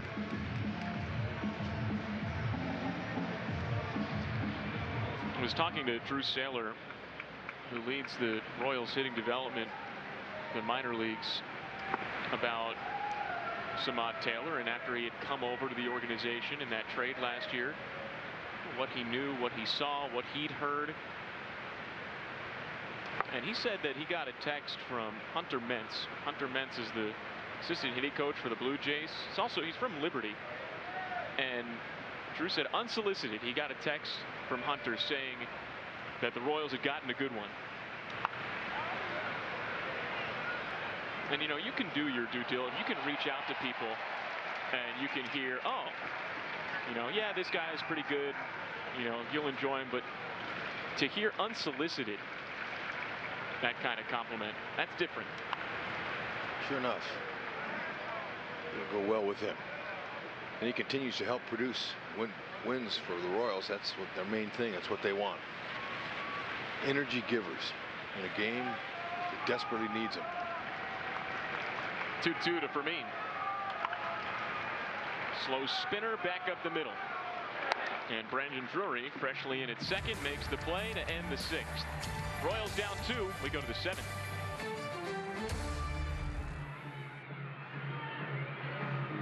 Hey kids, join MLB Network and your favorite players for a show made just for you. Play ball. It's all the big moments, bat flips, and amazing plays from an exciting week of baseball and tips to up your game on MLB Network. Wake up to baseball's biggest stories. Robert Flores wearing tweed. Wake up to big-name guests. Very special guests hanging out on the crushed red velvet. This show is tough to get ready for. And wake up to a whole lot of fun. Wearing a robe holding a wooden phone. MLB Central. It is absolutely hilarious. The show baseball fans and baseball players wake up to. Show's starting to pick up. I love the energy. I love the unexpected performances. Weekday mornings on MLB Network. We'll have a little fun and we'll laugh.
Dad is a very hardworking man.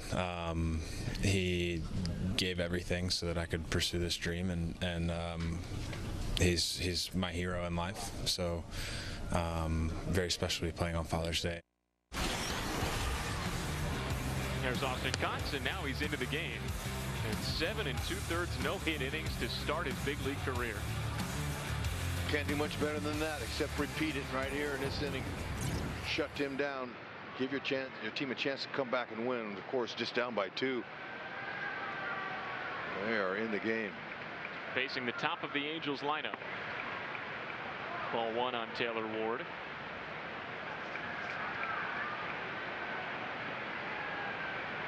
We saw Cox for the final 2 innings of Friday's game. Only base runner that he allowed was a walk. Picked up a couple of strikeouts, including Shohei Ohtani looking. It's Ohtani who's on deck.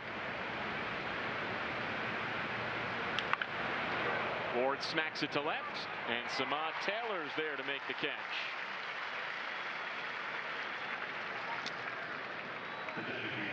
Single game suites and outdoor party spaces are available at the K. Receive discounts on tickets and parking.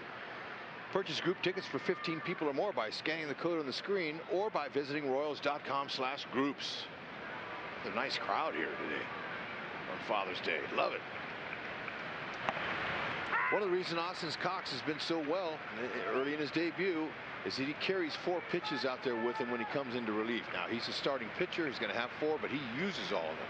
Most guys that only come in to face 3 or 6 hitters usually have just 1 or 2 pitches they'll use, but he's got a 91 to 96 mile fastball, slider, curve, change, and keeps the hitters off balance very well. Yeah, that was an off-balance swing just now from Shohei Ohtani, and Austin Cox is ahead 0-2.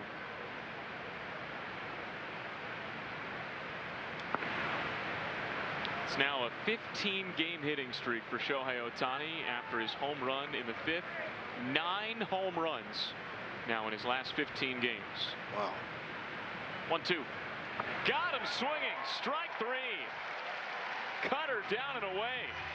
And Austin Cox has struck out Shohei Ohtani twice this weekend. Hey, now he's only human, Ohtani, because that thing started at him and then ends up in the right-handed box. Wow, what a sweeper that was.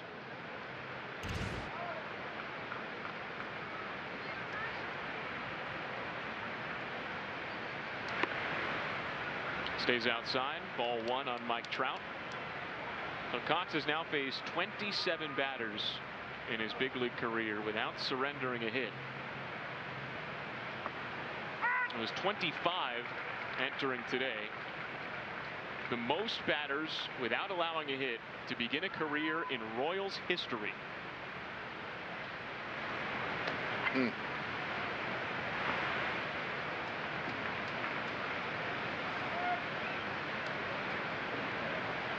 .6'4", 200-pounder. Good physical stature, good size.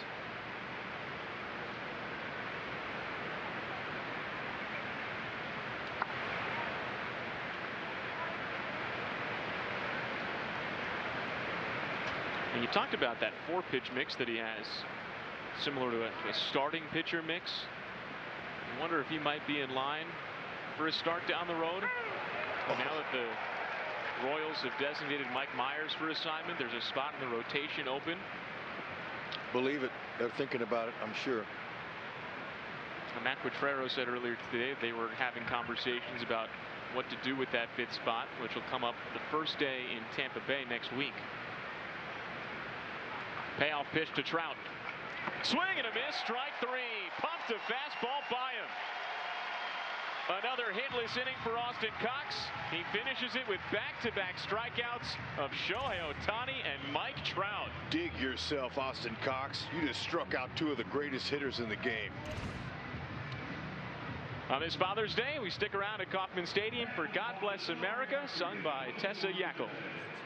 Please join us in singing God Bless America, being performed by Royals Fans Got Talent participant Tessa Yackel. God bless America, land that I love.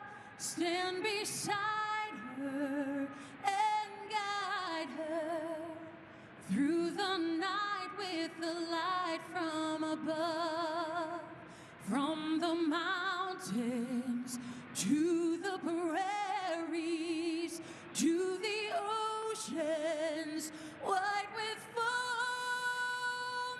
God bless America, my home, sweet home. God bless America, my home, sweet home.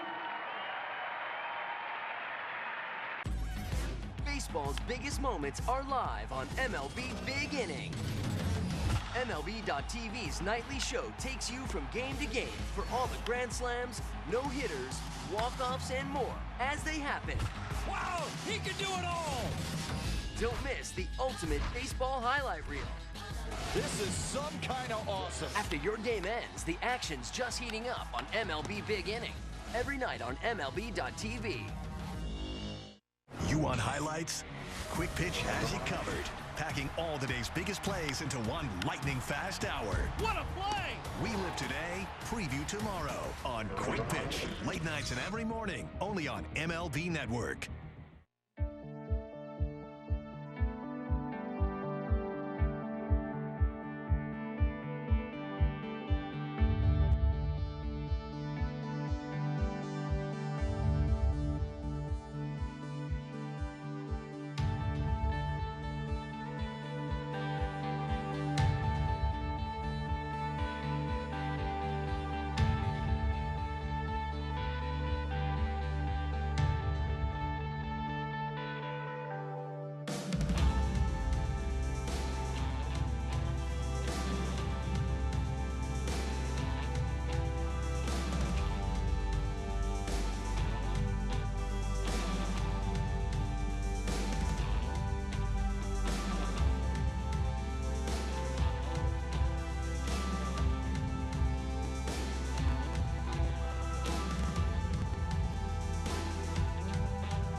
Royals baseball on Valley Sports is brought to you by Steel, Real Steel. Find yours at steeldealers.com.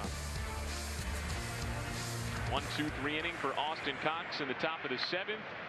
Strikeouts of Shohei Ohtani and Mike Trout. 8 2/3 hitless innings to begin his big league career. The Royals are chasing 2 in the 7th. It's Nicky Lopez leading off against Jaime Barria. And there's Nick Prado, who's come out on deck. Would have been Dairon Blanco's spot in the order.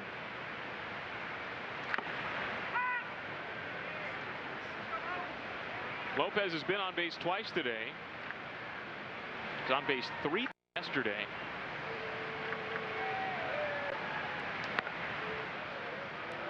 That's what you want. 15th walk. His first time up. Now on base in 5 of his last 7 plate appearances.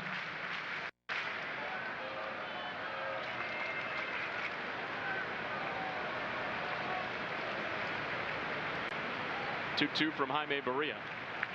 And Lopez swings and misses strike 3. The Brew and View deal gets you a ticket to a Royals game with a beer included. Plus, access to the Blue Moon Tap Room. Scan the code on the screen or visit royals.com/brewview. And it is a beautiful view up there. Maybe Nick Prado can pay him a visit. Ooh, man. I don't think I've ever seen one hit way up there. That'd be a long way. We've seen some pretty close, though. Travis Hafter, he's hit the farthest one I've seen that way. They called him Prong. Half project, half donkey. That's what his teammates called him.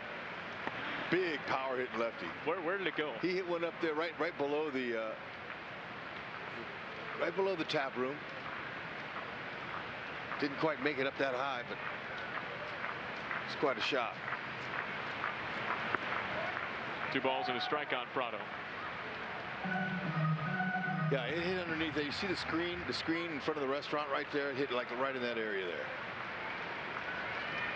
Right about there. I'd love to see him go there. Now 3-1 on Prado. Now Prado has now reached the exact number of plate appearances that he had in his rookie year in 2022. And look at the difference. Look at the improvement in batting average, more hits, higher on base percentage. And the on base percentage gets a little higher. A pinch hit walk for Nick Prado. So it's through 158 at bats. That's how many he had in 2022. That's how many he's got this year. It's pretty much the same number of plate appearances too. So the sample sizes are the same. But what they want to see is continued improvements like those to have our young guys here. It's a young lineup, we know. Waters' first pitch swinging, goes to first. Walsh steps on the bag, and Prado's tagged out. A double play to end the inning, and good defensive work from the Angels infield. Off to the 8th, Royals down 2. Sunday, on the next episode of MLB's Carded, join Greg Amsinger for a look at all things cardboard. From vintage to modern, we've got it covered. MLB's Carded, Sunday at 7:30 a.m. Eastern on MLB Network. MLB Tonight, the ultimate late-night baseball party. See the night's biggest moments, the best interviews. We all love DJ Dan. And cutting-edge analysis from TV's best. This one takes the cake. That is awesome. MLB Tonight, late nights on MLB Network. Wake up to baseball's biggest stories. Robert Flores wearing tweed. Wake up to big-name guests. Very special guests hanging out on the crushed red velvet. This show is tough to get ready for. And wake up to a whole lot of fun. Wearing a robe holding a wooden phone. MLB Central. It is absolutely hilarious. The show baseball fans and baseball players Wake up to. Show's starting to pick up. I love the energy. I love the unexpected performances. Weekday mornings on MLB Network. We'll have a little fun and we'll laugh.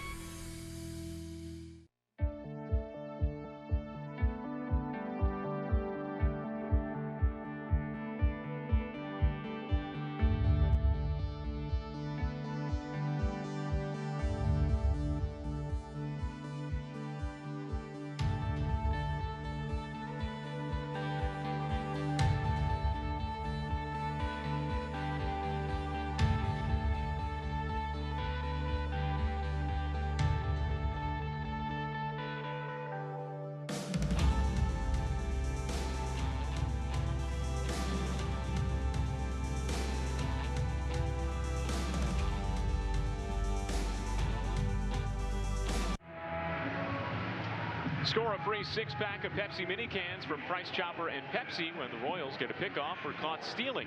Learn more at mypricechopper.com/pickoff. Nick Prado, after pinch hitting in the last inning, stays in the game. He plays right field. Whitgren is into the game to pitch. His 10th big league outing this season. All right, let's see if Nick can shut them down, hold them, keep them in the game, and Royals can come back and win this one. 92-95 with his fastball. Slider, changeup. Attack the zone, make him earn it. Whitgren's got 4 scoreless appearances in his last 5. Facing the middle of the Angels lineup, 4-5-6, beginning with Brandon Drury.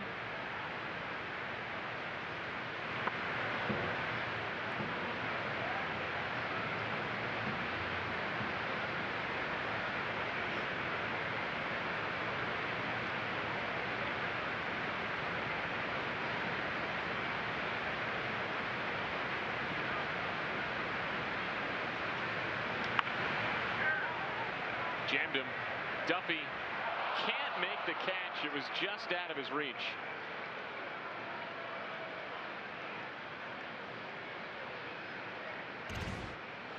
Okay, he's battling the sun. Now look at him. He can't find it. That's what it is. He's like, oh, where is it? Oh, where is it? It came out the last minute and just a little in front of his glove. Tough. Hard to catch when you can't see it. He's got the eye black on and the glasses there.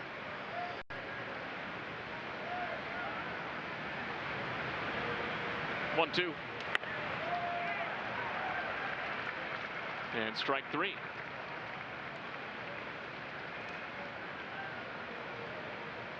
Be one of the first 10,000 fans to the K on July 14th for Royals Comic-Con and receive a handmade by robots Slugger figure.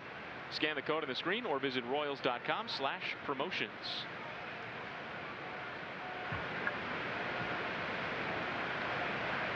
First pitch to Hunter Renfroe. Fouls it away for strike 1.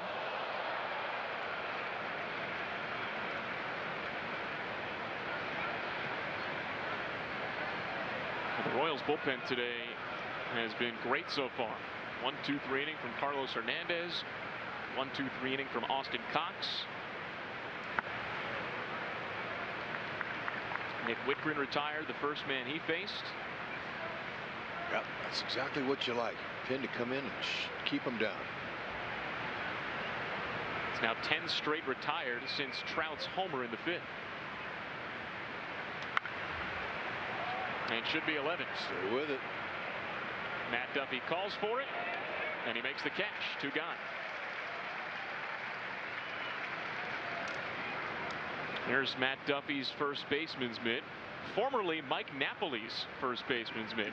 How about that? Yeah, Duffy said he got it from Mike Napoli when Duffy was playing with the Cubs. He was starting to play a little bit of first base over there, and Mike Napoli basically said, "Oh, I don't need it anymore. You can have it." That's pretty good. You never know when you're going to need it. I remember I got my first big league start at first base. Billy Martin looked down the dugout and he goes, "Hey kid, can you play first?" I jumped up and said, "What a question." He goes, you're my first baseman tomorrow." Well, I didn't believe him. Next day he shows up. Sure, I'm in there, man. I didn't have a first baseman glove, so I looked around. Mattingly was left-handed. Don Baylor had a first baseman's glove that, man, I wouldn't let my cat have his litter in that glove, man. Are you kidding me? I couldn't catch a ball with that. So I went, asked him for an outfielder's glove, and I played first base with an outfielder's glove. Whatever you can do. Catch the ball right here. Wallach serves it to right, and Nick Prado, fresh into the game defensively, makes a great catch to end a 1-2-3 inning. Nice. Good focus and concentration with an outfielder's glove.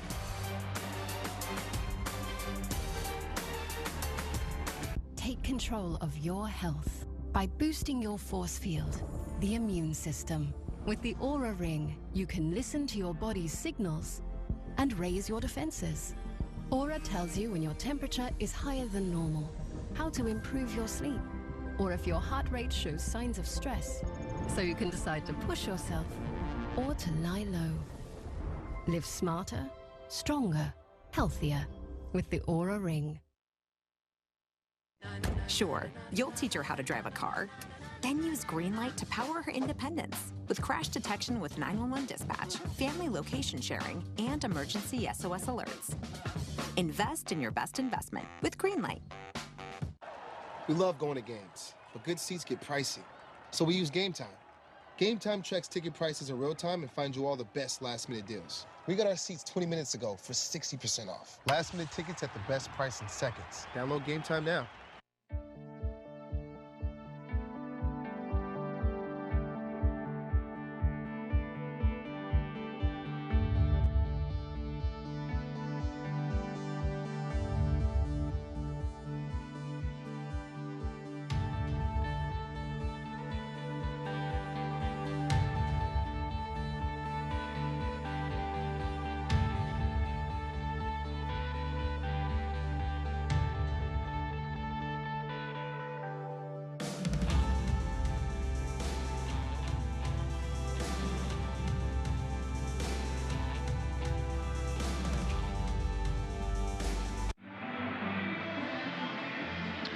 Many ticket plans offer a flexible, affordable pack that works for you.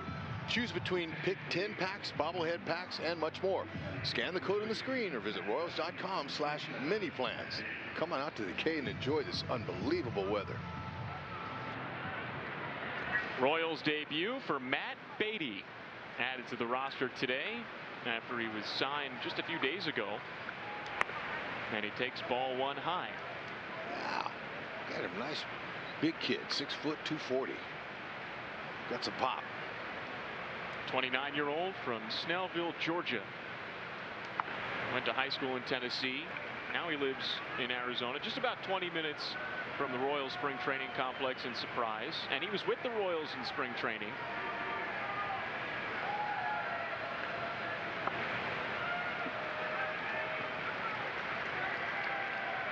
He didn't make the team out of camp. Wound up signing on with the Giants. He's got pull side power. Wouldn't expect him to get a green light here. Now you want to get on base. They need runners. Pull power.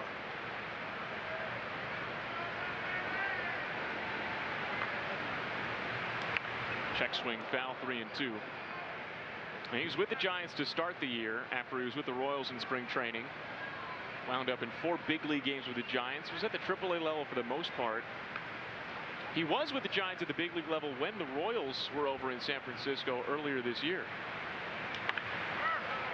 Down the first base line, off Walsh's mitt. And Matt Beatty's got a base hit to start his Royals career. Hey, Walker, a knock was going to work right there, and he'll take the knock any day of the week. Tough play for Walsh. Walsh has a really good fielding glove over there. He's a good fielder, but that late hop like that sometimes can eat you up. When Beatty beat it out, I don't think a good throw would have gotten him. And not an easy play to make. Berea was there. See if the Royals can keep that late inning magic going from yesterday. Now it's Bobby Witt Jr. who's 0 for 3 today.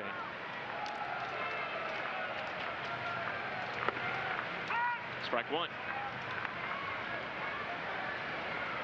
He's the potential tying run at the plate. We saw what the Royals did in the late innings yesterday. Comeback win from down 6 at one point yesterday. Lace to second, right at Drury. Beatty got back to the bag. Brian Knight, first base umpire, right on it, right on the call. Too bad. That would have worked nicely had he got a little bit more to his right or over his head. That was the Royals that have been in business there. But hang with him. Beatty just got that right hand back in the base. That's good base running from Matt Beatty. Yeah, we don't want to get doubled up on a line. He's got that powder blue jersey dirty. He's in a big league game.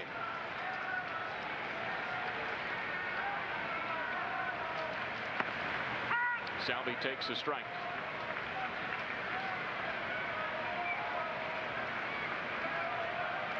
Team high 14 home runs this year. It's also the most for a catcher in baseball this year.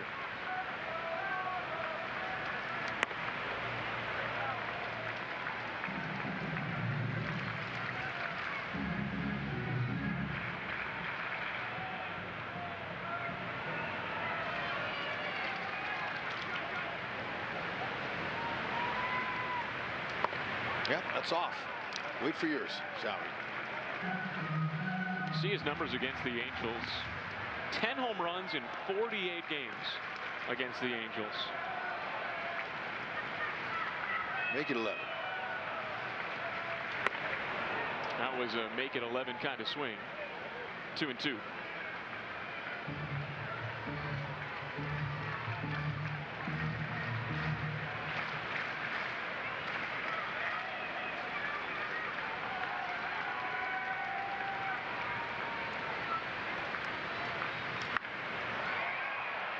Fisted to the right side, it drops. Beatty had to wait though, and he's forced out. Salvi replaces him at first.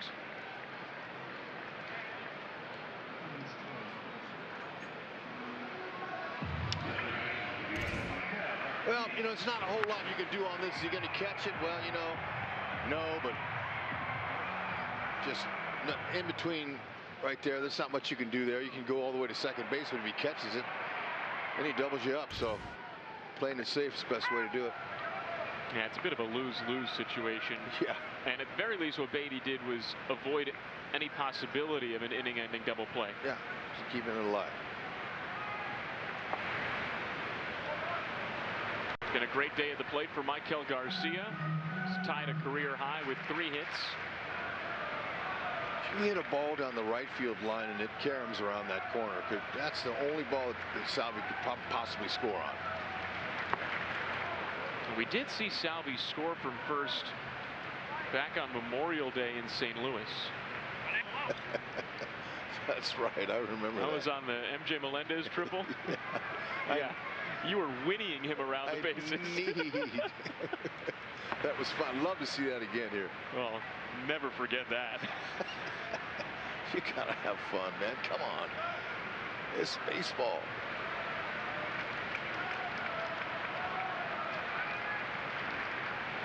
Two and two on Garcia. Jaime Barria delivers. Fouled away. Okay, right idea. Garcia has scored both Royals runs today. One in the second, one in the fourth. The Angels have led since their 3-run fifth. It's 3 runs on back-to-back homers from Ohtani and Trout. The 2-2. Garcia grounds it back up the middle. Sliding stop from Drury, and he gets the force at second. He robs Garcia of what would have been his 4th hit, and he ends the inning. Right. So we go to the 9th with the Royals still down by 2.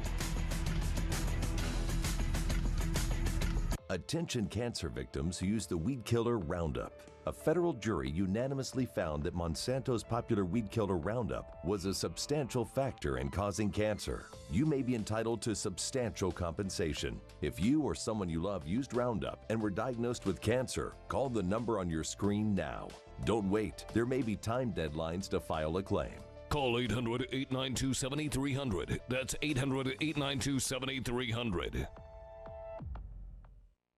Let's talk about ED. As you get a little older, things tend to work a little differently. I felt shame, embarrassment, guilt. Like something had been knocked out from underneath me. What HIMS does is says, hey, look, don't worry about it. We got this part covered. 100% online. The whole process was very discreet. It made me feel like I'm a rock star. This product has changed my life. When it kicked in, I said, yeah, I'm back. I remember this feeling. Get started today at 4hims.com.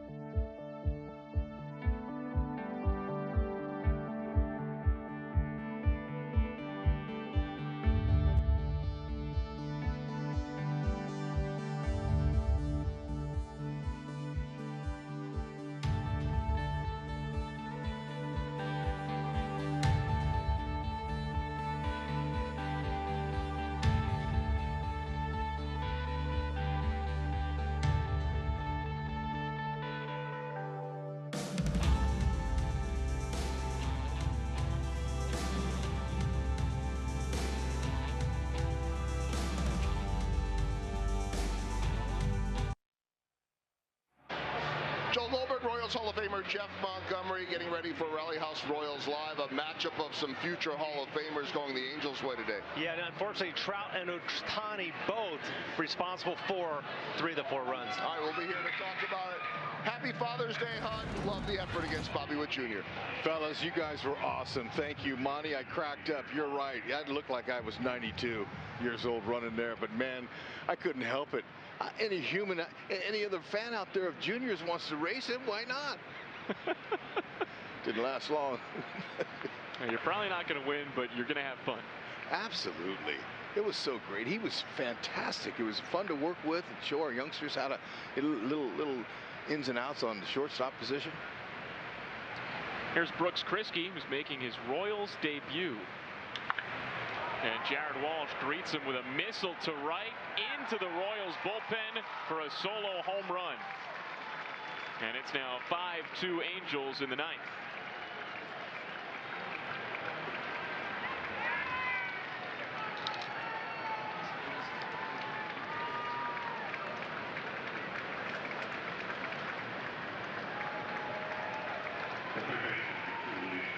Walsh has that power swing and first pitch fastball. He was sitting on it.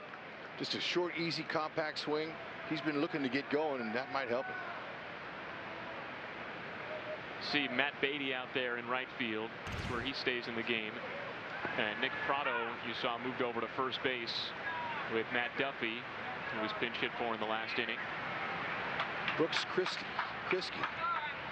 6'3", 190.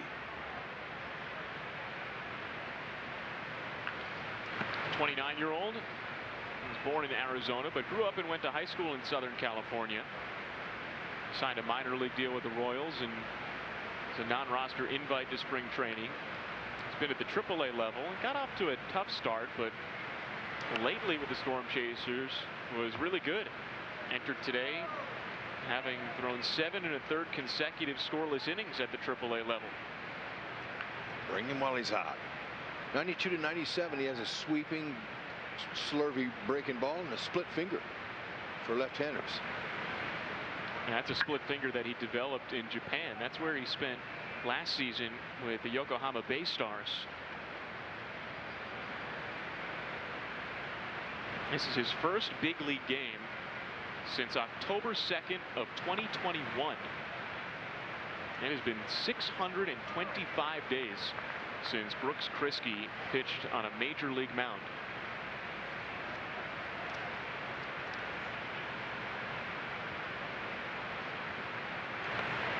Way high, and that's ball 4.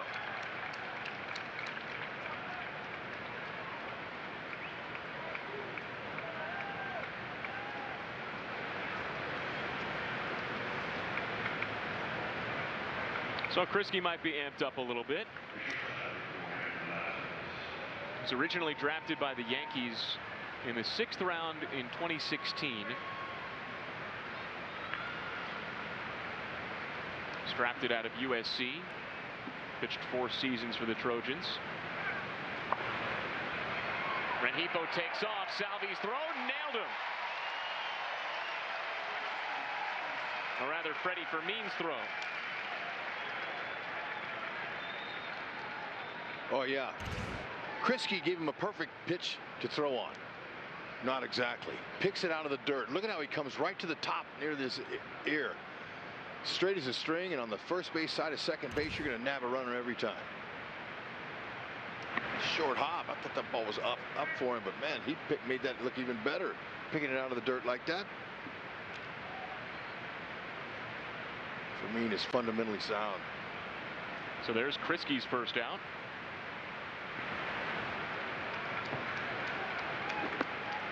It's 3-0 now on Velasquez.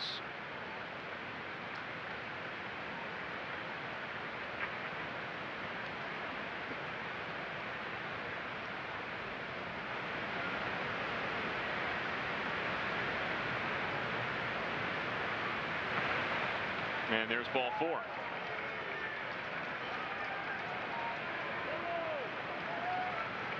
Back-to-back walks after the homer brings Brian Sweeney out of the dugout for a conversation.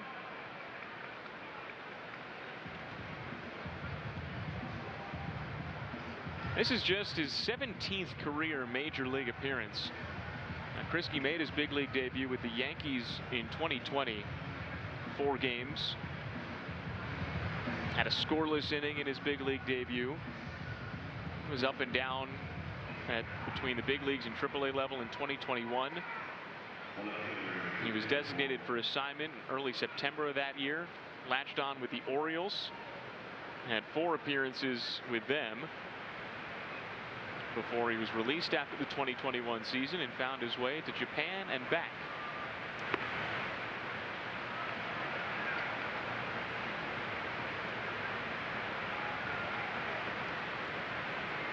Well, had some trouble finding the strike zone early. It's 13 pitches, only 3 strikes from Kriske so far.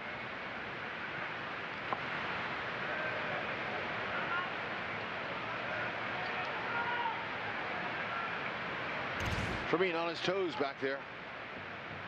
He knows what's coming, but you never know which way the ball's going to bounce. When it hits the dirt like that, made that look easy.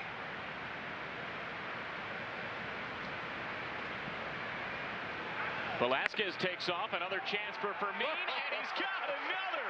How about Freddie Fermin? My goodness. That is a cannon. And you can't put it on the base any better. Previous one was perfect. This was even better. Look at that. Nicky Lopez didn't have to do anything but catch and tag. Didn't have to move his glove at all. And Velasquez had a great jump. Away, Freddie. Way to show your skills. Put the league on alert. Don't run on Freddie Fermin. My goodness.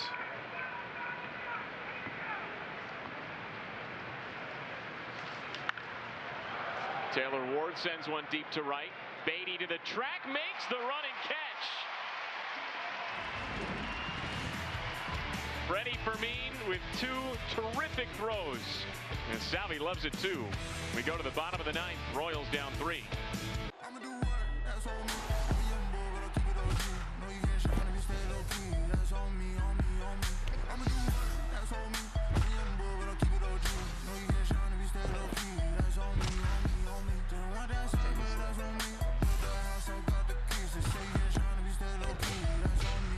Watch games and coverage all day, every day, your way on MLB Network.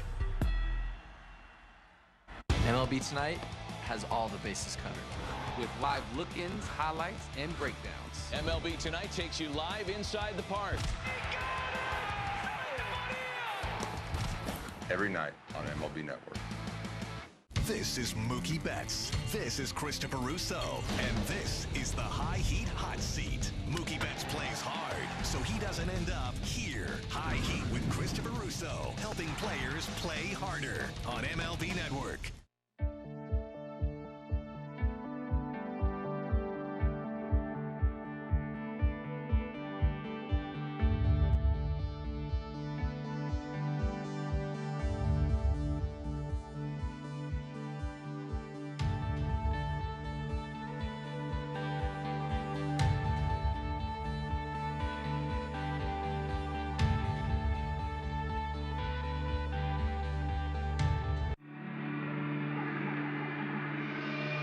After the game, the Royals head to Detroit for a 3-game series with the Tigers. Coverage begins tomorrow at 5 Central on Bally Sports Kansas City.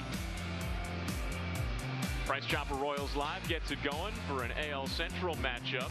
Tigers 11 games under 500, 4th place in the Central. It's been a really tough month of June. The Tigers did win the series against the Royals in late May.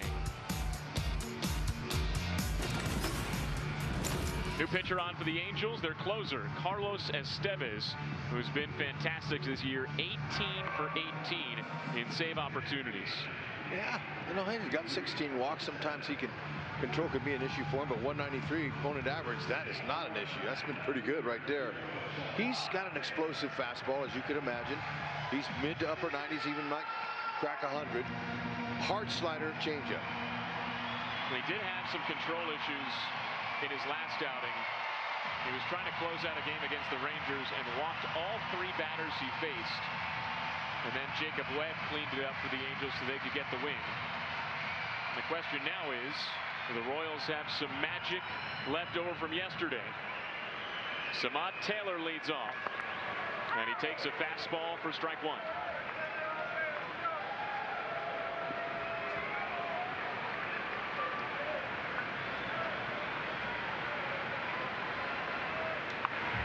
Oh, 0-2.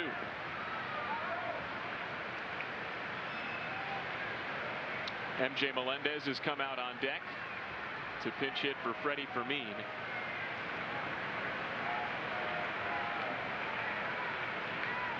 Royals were down by 6 at one point yesterday and came all the way back to win it 10-9.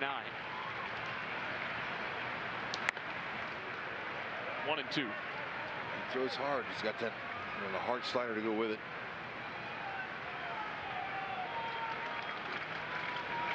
Estevez delivers. Low and away.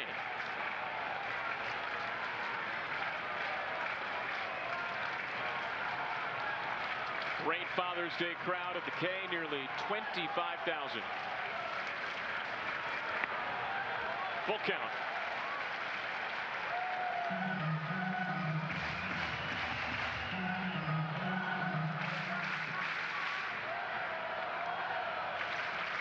A 3-2.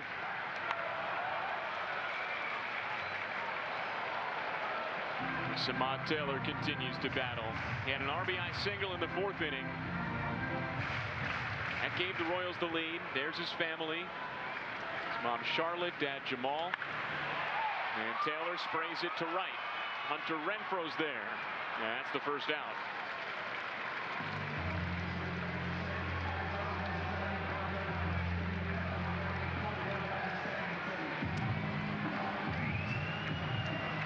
So now it's MJ Melendez. He's pinch hitting for Freddie Fermin.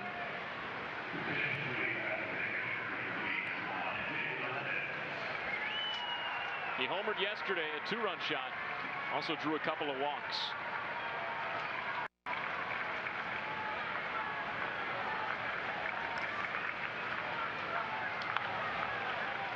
That's it. You swing at that first pitch. Now your swing is engaged with Estevez's pitch, and you are in the game. Toughest job in baseball for a hitter is to pinch hit late in the game off of their closer. You got no timing. You know, you taking a few swings down underneath the cage down there. That's about it. Get up there and grip and rip. Take your chances.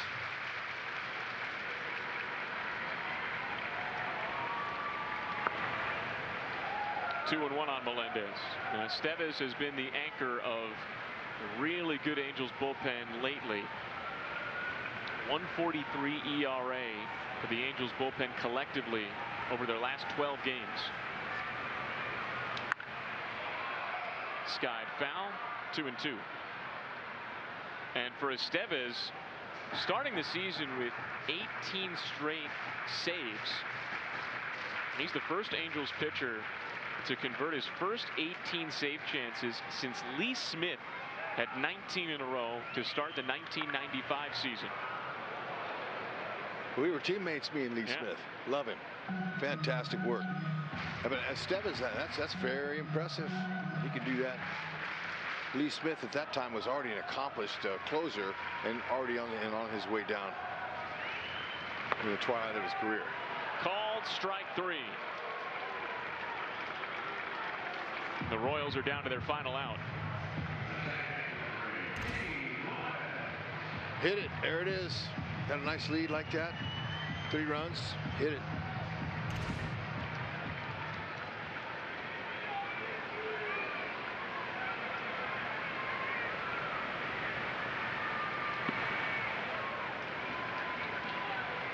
Lopez swings through a first pitch fastball. Angels took the lead in the 5th on the back-to-back homers from Ohtani and Trout. It was on back-to-back pitches, in fact. And that 3 spot put the Angels up 4-2. They added a run in the 9th. The Jared Walsh pinch hit home run.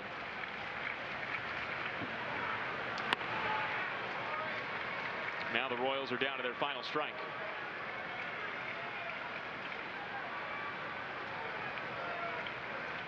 Ohtani had the big homer, a 2-run shot.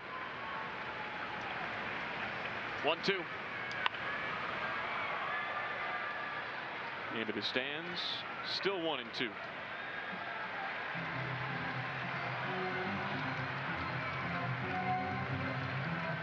It's on to Detroit after today. 3 games there, then 4 in Tampa Bay. Matt Quatreros returned to the Trop. And back at Kauffman Stadium next week. 1-2 again. Fouled away again.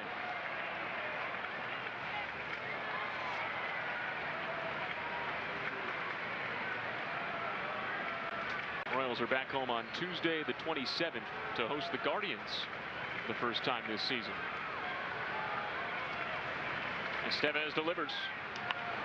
And Lopez fouls another one off.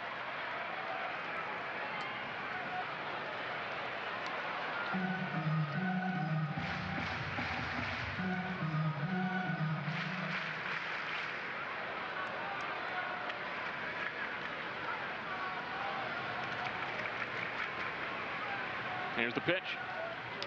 Lopez bounces it to second base. Drury's got it, throws to first, and that's the ball game. The Royals drop the series finale to the Angels 5-2. Get a lift from Ohtani and Trout. Royals drop the series. We'll be right back.